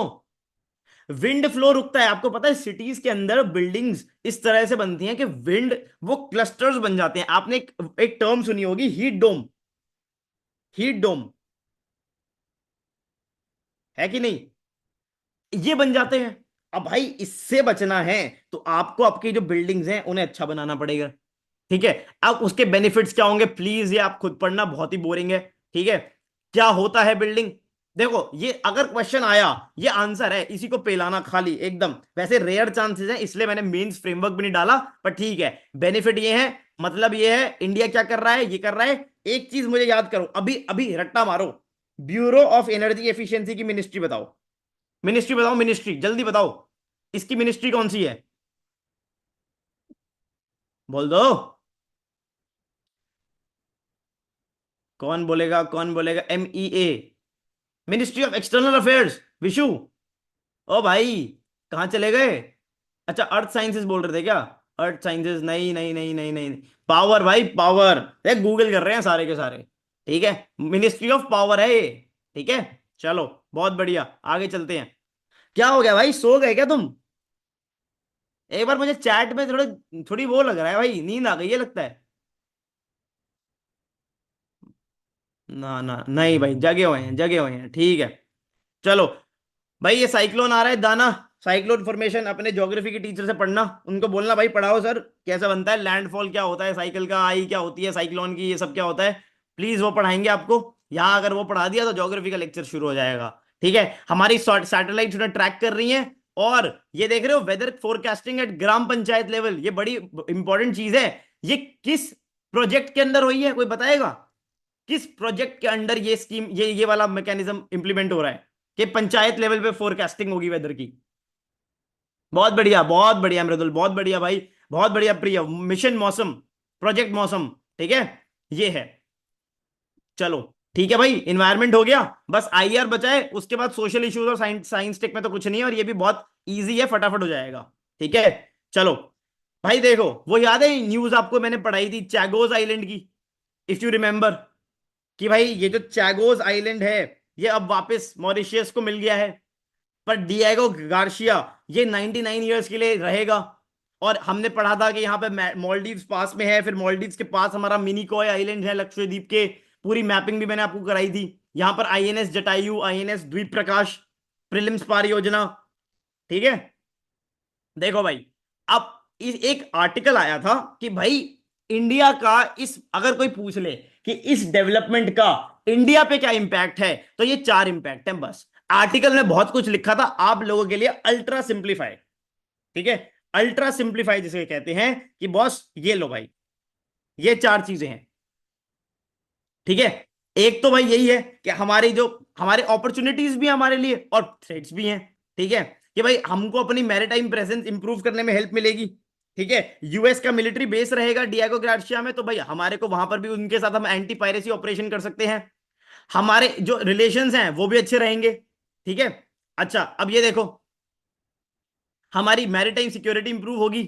पर एक प्रॉब्लम ये भी है कि भाई हमारी यूएस के साथ ज्यादा प्रॉक्सिमिटी हो जाएगी, और वो हमारा जो रशिया और ईरान वाला एक्सेस है उसको डिस्टर्ब कर सकता है। तो बड़ा केयरफुली चलना है। चाइना का भी इसमें रोल है। इस मूव से क्या होगा ना, चाइना भी अपनी प्रेजेंस बढ़ाएगा इस रीजन में, तो वो और ज्यादा दिक्कत करेगा। तो बेसिक है, एक बार इसको रीड करना, मैंने सिंप्लीफाई कर दिया है आप लोगों के लिए। ठीक है, चलो आगे चलते हैं। ये मैंने आपको पढ़ाई रखा है, मैपिंग में भी इसकी डिटेल मैपिंग करा रखी है। आईएमओ के बारे में पढ़ लेना। शैडो फ्लीट्स कुछ नहीं होता। जो शिप्स होते हैं भाई, शिप्स क्या होते हैं, अगर रशिया से शिप आ रहा है वो झंडा लगा लेगा भारत का कि भाई हम तो भारतीय हैं। वो याद है वो जब ये कोविड के रेस्क्यू मिशन हो रहे थे, तो ये पाकिस्तान वाले जो हैं ये इंडिया का झंडा लेके घूम रहे थे कि भाई हमारे को भी निकाल देंगे वरना तो पिटेंगे हम, है कि नहीं। तो यही वो है, वो शिप में यही काम हो रहा है। वो शिप कहता है भाई हम रशिया से नहीं आए, हम तो इंडियन है। वो रजिस्ट्रेशन अपना कहीं और कर देंगे, झंडा कहीं और का लगा देंगे, बस ये सिंपल बात है। आईएमओ के बारे में पढ़ लेना, प्रीलिम्स में आएगा। ठीक है, चलो आगे, सिंपल बात। एक और बात भाई, दुनिया में भसड़ मच रही है और यूएन अपने गाने सुन रहा है। यूएन को भाई दिलजीत के कॉन्सर्ट सुनने हैं भाई। जट पैदा हुआ बस छोड़ वास्ते, और यूएन का भाई सेक्रेटरी जनरल गाना सुन रहा है। ठीक है, उसको कोई, उसका कोई मतलब नहीं होता, क्या लड़ रहे हैं लड़ लेंगे, देख लेंगे, हमें क्या है, हम गाने सुनते हैं। वो भाई दिलजीत के कॉन्सर्ट को अटेंड कर रहा है। ठीक है, उसको भाई बोला है भाई सुनो हेलो, ये जो बना रखा है यूएन सिक्योरिटी काउंसिल, इसका कोई काम है कि नहीं है, ये क्यों हो रहा है।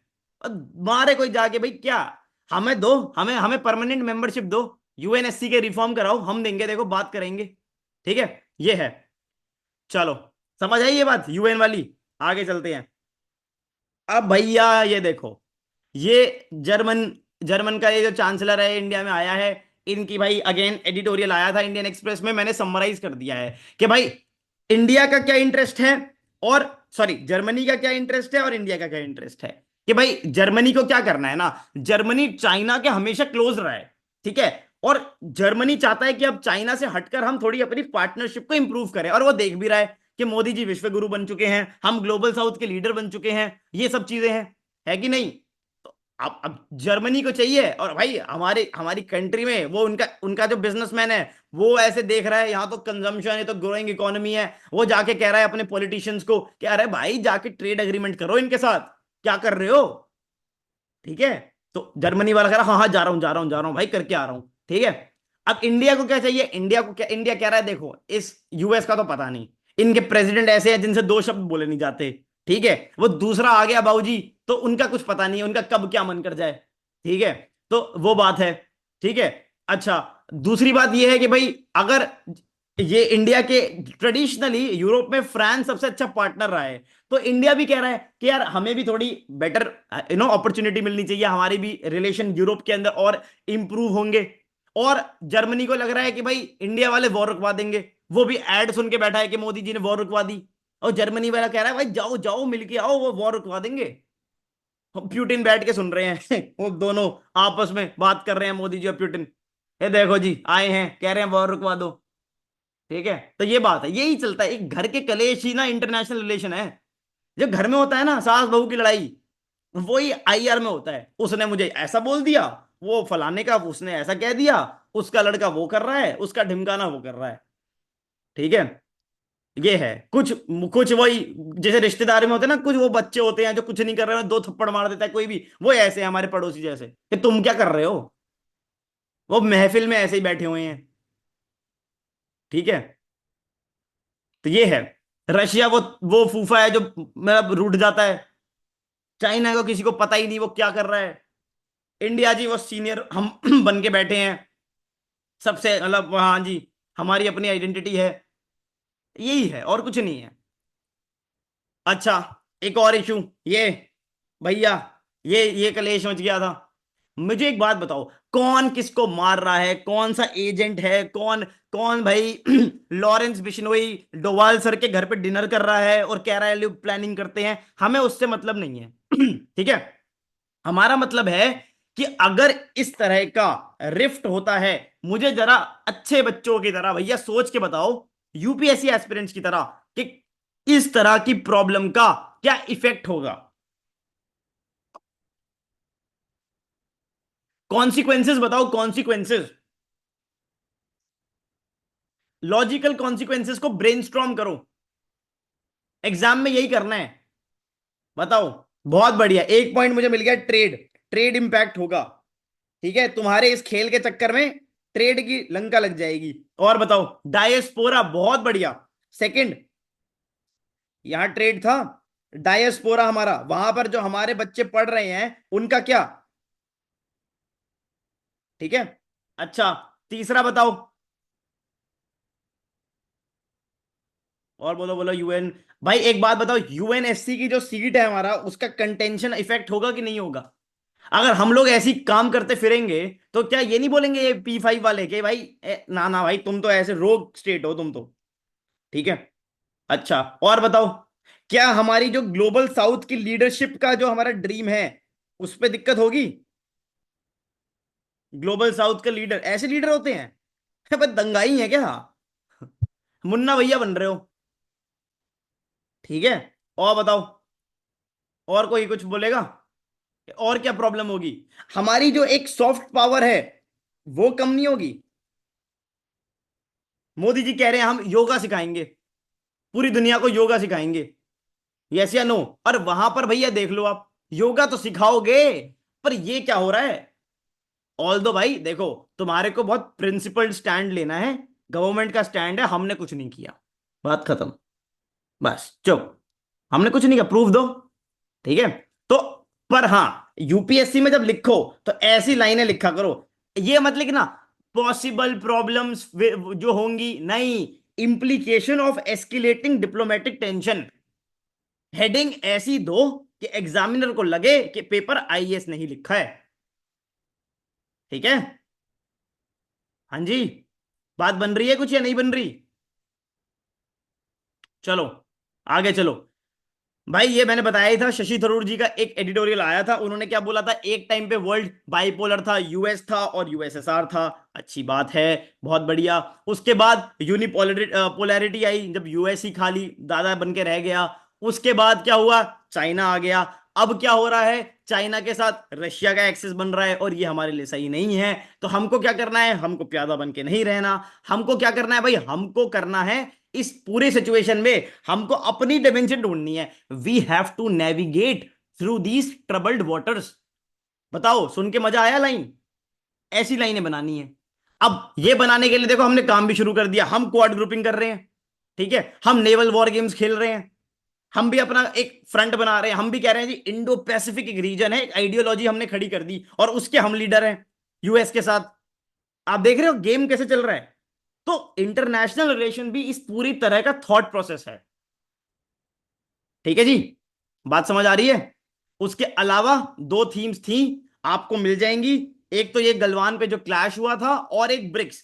कुछ चीजें ऐसी होती हैं जो भाई पढ़ाने लायक कुछ नहीं होता, बहुत सिंपल सिंपल बातें होती हैं। इसकी मैपिंग मैं करा दूंगा आपको। ये मैंने ट्विटर पे, मैं बढ़िया बढ़िया थ्रेड लिखता हूं भाई, थ्रेड जाके आप पढ़ सकते हो, ट्विटर पे आप फॉलो कर सकते हो। ये क्लिक नाउ का आपका पीडीएफ में लिंक मिल जाएगा, अदरवाइज लिंक अभी हम चैट में भी शेयर कर देंगे। ट्विटर पे जाके फॉलो कर लो। इस तरह के थ्रेड्स आपको वहां मिलते रहेंगे, आराम से उन्हें सेव करते चलना। ठीक है, बस। और जो यूज नहीं करता भाई, उसको मैं कह रहा हूं ये जो थ्रेड्स की कंपाइलेशन है ये मैं दे दूंगा। ठीक है, हमारे जो थ्रेड्स हम, हाँ, हम हर वीक दो तीन थ्रेड्स लिखते हैं, उसकी कंपाइलेशन हम बना देंगे। इसका लिंक चैट में अभी शेयर हो जाएगा, आप फॉलो कर लेना। ठीक है, चलो। साइंस टेक और सोशल इश्यूज फटाफट पहले निपटाता हूं। एंटी माइक्रोबियल रेजिस्टेंस क्या होती है भाई? ये वही है, आप ये जो एंटीबायोटिक, एक बात याद रखना, इस this includes antibiotic, virals, fungals and parasitic. कहीं कहीं एंटीबायोटिक लिखा हो, इसका मिसयूज हो रहा है। फूड को आप देख रहे हो ना, आम बिल्कुल लाल लाल रसीला, एकदम लाल कह रहा हूं, आम को लाल कह रहा हूं भाई, देखो ये देखो दिमाग का बुरा हाल। आम बिल्कुल बढ़िया से एकदम दिख रहा है, निकल के आ रहा है, ठीक है, वो क्या है, वो इस तरह की उसमें वो डाल रहे हैं, इंजेक्ट कर रहे हैं। वाटरमेलन का आपने देखा होगा, लोग खा के मतलब मर रहे हैं उसमें, फूड पॉइजनिंग हो रही है। तो इस तरीके से मिसयूज हो रहा है, और कुछ लोग सेल्फ प्रिस्क्रिप्शन खुद ही जाके डॉक्टर बने बैठे हैं, तो वो प्रॉब्लम है। तो एंटी माइक्रोबियल का जो मिसयूज है वो है। उसके अलावा ये देखो, वर्ल्ड बैंक क्या एस्टिमेट करता है कि $1 ट्रिलियन की कॉस्ट आएगी अगर आपने इस प्रॉब्लम को ठीक नहीं किया तो। सिंपल डेटा है, यूज कर लेना एग्जाम में, ठीक है। उसके अलावा साइंस टेक में सैटेलाइट स्पेक्ट्रम और टेरेस्ट्रियल स्पेक्ट्रम, ये तो नॉर्मल आपका जो आप फोन लगा रहे हो, एक सैटकॉम होता है, सैटेलाइट से जो कम्युनिकेशन होता है, आपने मूवीज वगैरह में देखा होगा। दोनों के बीच में डिफरेंस, ये जो काम है, ये बताओ, इसका एग्जांपल बताओ सैटेलाइट का। ये वो है स्टारलिंक, इलॉन मस्क भाई साहब का, ये सैटकॉम। इसको क्या होता है भाई, ये इसकी लेटेंसी हाई होती है, बेसिक जो चीजें हैं, सिग्नल वीक हो सकती है लेकिन रेंज बहुत अच्छी होती है। किसी भी एरिया में आपको सैटकॉम यूज करने को मिलेगा। अब इसका जो ऑक्शन है वो एलोकेशन के बेसिस पे होगा, ऑक्शन नहीं होगा, गवर्नमेंट खुद अलॉट करेगी। जियो कह रहा था कि ऐसा नहीं होना चाहिए, ऑक्शन होना चाहिए, लेकिन न्यूज अब ये है कि इसका ऑक्शन नहीं, एलोकेशन होगी। दोनों के बीच में डिफरेंस जो है, एक बेसिक बेसिक चीजें हैं, सिंपल करके मैंने लिख दिया है, इसको पढ़ लेना, और दोनों के बीच का डिफरेंस क्लियर होगा, बात बन जाएगी। स्पेक्ट्रम क्या होता है? जो आपको जिस जिस स्पेक्ट्रम को ही यूज करके ये सारी कम्युनिकेशन होती है। टेक्निकल डिटेल्स में जाने की कोई जरूरत नहीं है, ठीक है। बताओ।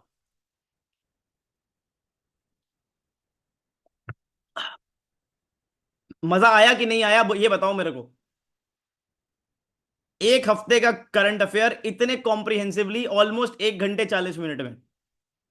बोलो, और अभी जाना मत, अभी बहुत कुछ है। अब ये देखो, ये भाई गेम चेंजर तुम्हारे लिए ये डिजाइन करी है भाई, देखो तुम एक बार देख लो। हाँ भाई, प्रीलिम्स चीट शीट। अब ये क्या नया काम है? एक तो आपको मिले थे थीमेटिक फ्रेमवर्क्स, एक आपको मिलेंगे स्कीमेटिक नोट्स, ये वाले नोट्स जो न्यूज़पेपर के नोट्स हैं, ठीक है जी, ये देख लो। और ये है प्रीलिम्स चीट शीट। इसको मैं वो न्यूज बोलता हूं जो प्रीलिम्स के लिए इंपॉर्टेंट है। इसकी आप देख लो भाई, इसकी जो अपील है, जो पॉइंट एग्जाम के लिए काम का है ना सर, वही आएगा इसमें। एक एक्स्ट्रा पॉइंट नहीं मिलेगा, ये मेरी गारंटी है। कोई ऐसी लाइन नहीं होगी जो बेकार की है, और इतना अपीलिंग है कि आप लोगों को बिल्कुल पढ़ के लगेगा ही नहीं कि बोर हो रहे हैं। इसका रिव्यू बताओ मेरे को, कैसा लग रहा है देखने में? बोलो। ये मैंने कल व्हाट्सएप पे भी शेयर किया था। ये पूरा आपको मिलेगा एक हफ्ते का। लो, प्रीलिम्स के जो पॉइंटर्स हैं इस तरीके से आपको मिला करेंगे, एक डॉक्यूमेंट मिला करेगा, प्रीलिम्स चीट शीट, ठीक है। मेंस इवैल्यूएशन की हम एक, अब इस प्रोग्राम के अंदर मेंस इवैल्यूएशन भी होता है, मेंस मंथन जिसको हम कहते हैं, जहां पर हम आपकी इवैल्यूएशन करके देते हैं, हम आपको एक आंसर लिखने को देते हैं, ठीक है। और उसके साथ में आपकी जो इवैल्यूएशन होती है वो भी पूरे रेलेवेंट क्राइटेरिया पे होती है। ऐसे नहीं अरे मन किया 5 नंबर दे दिए, क्यों 5 नंबर दिए हैं वो इंपॉर्टेंट है, ठीक है। आपको किस एरिया में इंप्रूव करना है वो इंपॉर्टेंट है, ठीक है भाई। बोल दो, बोल दो। अच्छा भाई, अब भाई थोड़ी अनाउंसमेंट है, और मेरे को तुम्हारे साथ एक कॉन्वर्सेशन करनी है। इस कॉन्वर्सेशन में ना, अब मैं टीचर नहीं हूं भाई, अब मैं तुम्हारा भाई हूं, ठीक है। उस तरह से मुझसे बात करना, और अब मेरी बात पे जरा ध्यान देना, ठीक है। देखो भाई, आप लोग ये तो मानते हो ना कि भाई, पहले मुझे मैं तुम्हें एक बड़ी फनी बात बताता हूं। तुम्हारे घर में कभी प्लम्बर आया है, प्लम्बर या इलेक्ट्रीशियन आया है? मेरे को ये बताओ, सिंपल। प्लम्बर आया हो, इलेक्ट्रीशियन आया हो, या कोई मतलब कोई आपने किसी को, कोई वो कहते हैं ना दिहाड़ी पे काम देना, यस या नो, दिया है? मुझे एक बात बताओ, आपको वो एक चीज ठीक करने के मिनिमम कितने पैसे लेता है? अगर आपको वो आधे घंटे का काम करके गया, 10 मिनट का काम करके गया, कितने पैसे वो, मतलब इतने तो लेता ही लेता है ना, ईंट लगी ना फिट करी। और देखो 50 से 100, 500 बोल रहे हैं लोग, 200 बोल रहे हैं, 200 बोल रहे हैं, 300 बोल रहे हैं। और मेरे से ना आप बिल्कुल फ्रेंडली हो जाओ, अब छोड़ दो टीचर वीचर कुछ नहीं, अब बिल्कुल बिल्कुल अपना मन करे कुछ भी लिखो। मेरे को ये बताओ, मैं तुम्हारे साथ यहाँ पिछले 2 घंटे से बोल रहा हूं और अभी तृप्ति मैम पूरा आपका आंसर राइटिंग का सेशन लेंगी, ठीक है, वो भी पूरा सेशन होगा। इस एक काम के तुम मुझे अगर दिहाड़ी देनी हो कितनी दोगे एक क्लास की? मैं तुमसे बिल्कुल ऑनेस्ट इतना फनी क्वेश्चन पूछ रहा हूं, कोई यूपीएससी टीचर तुमसे ये बात नहीं करेगा। जो प्लम्बर ले रहा है अपने, मुझे बताओ तुम मेरे को इस काम की कितने दिहाड़ी दोगे? अगर मैं कह रहा हूं तुम सबसे पहले हो, तुम्हारी बात सबसे पहले है, मुझे बताओ, अब बताओ कितने वो लोगे? 100, 200, 300? अगर मैं बोलूं कि भाई इस चीज के मैं बस 50 ही रुपए अगर डिजर्व करता हूं तो तुम मानोगे? मतलब तुम्हें लगेगा यार 50 रुपए, भाई 50 रुपए, लिटरली 50 रुपए अगर मैं बोलूं तो, ठीक है, एक सेशन का। अगर आप इसको कैलकुलेट करो, हम 3 सेशन लेते हैं, ठीक है, एक वीक में आपके 3 सेशन अगर हम लें, ठीक है, जो एक हो गया करंट अफेयर का लेक्चर, एक हो गया आपका आंसर राइटिंग सेशन स्पेसिफिकली एक सेपरेट डे पे, और एक आपको सबसे इंपॉर्टेंट बात मैं बताता हूं कि भाई स्ट्रेटेजी सेशन। आप लोगों को पूरे हफ्ते बार बार डाउट नहीं आते कि यार पॉलिटी में ये दिक्कत आ रही है या फिर हमको ये स्ट्रैटेजी में प्रॉब्लम आ रही है, अभी हमारी एग्जाम, हर हफ्ते आपको प्रॉब्लम होती है, आपको कोई डिस्कस करने के लिए चाहिए इंसान कि यार मेरी प्रिपरेशन भैया ऐसे हो रखी है, मेरी इतनी हो रखी है, मैं यहां पर हूं, मेरा इतना ऑप्शनल हो गया है, मेरे को ये प्रॉब्लम हो रही है। प्लस मैं बहुत लोगों को देखता हूं जो कहते हैं हमारा ये ऑप्शनल है, हमारे को दोस्त नहीं मिल रहे। एक कम्युनिटी बिल्डिंग अगर हम करें तो एक स्पेशल लेक्चर हर हफ्ते जस्ट फॉर स्ट्रेटजी, आधे 1 घंटे रात को बैठे कि भाई किसकी क्या सिचुएशन चल रही है, हाँ जी, किसकी क्या तैयारी है, किस सब्जेक्ट में प्रॉब्लम हो रही है, और एक दूसरे की प्रॉब्लम्स को हेल्प करें। किसी को अगर भाई पॉलिटिकल साइंस के ऑप्शनल में दिक्कत हो रही है तो कोई और बच्चा है जिसका हो गया है, तो वो आपस में एक दूसरे की तुम हेल्प करो। बताओ, एक स्ट्रेटेजी सेशन, ठीक है। तो भाई 3 सेशन अगर हम लेते हैं तो आप क्या मानते हो भाई, 3 सेशन एक वीक, 4 हफ्ते एक हफ्ते में, एक महीने में होते हैं, इंटू 3, 12 सेशंस एक महीने में। और अगर मैं आपको बोलता हूं कि भाई ये 12 सेशन, 50 रुपए एक सेशन, तो भाई 600 रुपए महीना होता है। और भाई अगर ये तुम्हारा मेंस तक खींच दिया, जो कि 12 महीने अप्रोक्सीमेटली है, तो भाई 7,200 की वैल्यू आती है। मैं तो बिल्कुल तुम्हें ये बोलता हूं कि ये वैल्यू आती है 50 रुपए के हिसाब से, यस या नो? वो छोड़ दो तुम अभी कि भाई जो टीचर तुम्हें 50,000 के कोर्स बेचते हैं, 1 लाख के कोर्स बेचते हैं, वो सब बात छोड़ दो, वो सब मैं बात ही नहीं करना चाहता तुम लोगों से, ठीक है, वो मैं जानता हूं यार, मतलब वो चीज मैं कभी भी नहीं बोलूंगा। मुझे ये बताओ तुम, अगर तुम आज गूगल पे जाते हो और ये बोलते हो कि बॉस मेरे को करंट अफेयर्स का कोर्स लेना है, ठीक है, तो तुम मुझे ये बताओ तुम्हारा माइंड कितने पैसे बोलेगा तुम्हें कि यार करंट अफेयर का कोर्स लेने जा रहे हैं, गूगल कितने, ये जो बड़े बड़े इंस्टीट्यूट हैं तुमसे कितने पैसे मांग लेंगे एक साल के करंट अफेयर्स कोर्स के, एक पूरे साल के? ये देखो, है कि नहीं? अब देखो तुम, अब मैं तुम्हें भाई ये पूरा कॉन्टेक्स्ट मैंने इसीलिए दिया था क्योंकि मैं आपका प्रोसेस बहुत डेमोक्रेटिक करना चाहता था। मैं आपको एक चीज बता रहा हूं, हमने भाई आप लोगों के लिए पूरा नया क्लियर मैकेनिज्म बनाया है, ठीक है। ये देखो भाई, इसको भाई बड़ी मेहनत से यार हमने ये वेबसाइट डेवलप करी है तुम लोगों के लिए, पूरा का पूरा मैकेनिज्म, ये जूम के थ्रू, फिर व्हाट्सएप कम्युनिटी पे नोट्स, इधर नोट्स वो नोट्स, कुछ नहीं, आपके लिए प्रॉपर एक वेबसाइट है जहां पर आपको हर चीज, लेक्चर्स, रिकॉर्डेड लेक्चर्स, कोर्स, सारा मटेरियल पूरा का पूरा एक साथ मिलेगा, ठीक है। इसमें भाई मैं एक बात बोलूंगा, एक कॉल होती है, देखो ये जो लिखा है कि भाई कंट्रोवर्सी और कंफर्ट दो चीजें होती हैं, I know that, I personally wanted to keep it completely free. मैंने आपको बोला था कि एक फ्री कोर्स रहेगा और भाई इसमें हम लोग जितना हो सकेगा वो करेंगे, बट गिवन द वैल्यू और भाई जितना टाइम मेरा इस चीज में लग रहा है, आई जस्ट वॉन्टेड कि भाई ये चीज थोड़ी स्ट्रक्चर हो और बेटर हो। हाँ, दो इसके कोर्सेज बना दें, फ्री रख दें, पेड रख दें, मैंने वो भी सोचा, बट यू नो यार वो डिस्क्रिमिनेशन है, किसको ये थोड़ा ना मैं बोल सकता हूँ कि यार मैं तुमको बस इतना पढ़ाऊंगा और फिर दूसरे बंदे को मैं इतना ज्यादा पढ़ा दूंगा, ठीक है। So that is why I thought कि भाई मैं पूरा का पूरा एक फॉर्मल मैकेनिज्म बना देता हूं, ठीक है। और जो हमने बात करी थी 50 रुपए पर सेशन, 7,200, वो भी नहीं भाई, हमने भाई इसी पूरे करंट अफेयर्स पंचायत कोर्स को लॉन्च करा है एट जस्ट ₹4,999, 5,000 रुपए, नॉट, मतलब 50 रुपए भी लेक्चर के नहीं, एक पूरे साल का course till your mains, till your UPSC mains.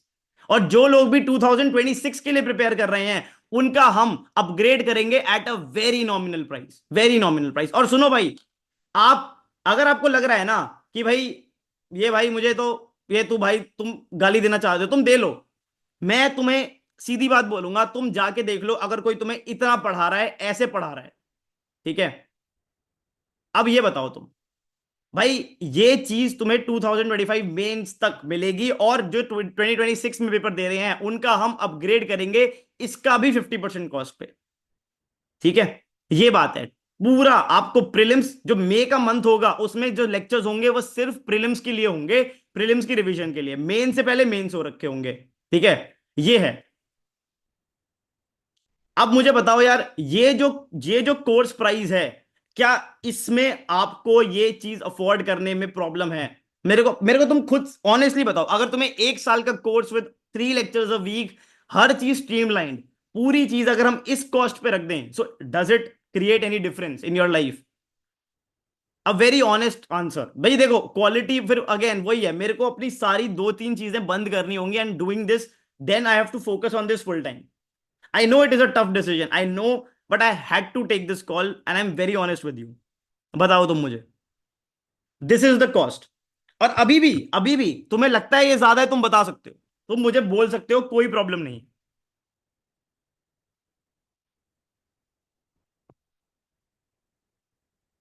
This is entirely for current affairs only प्रियव।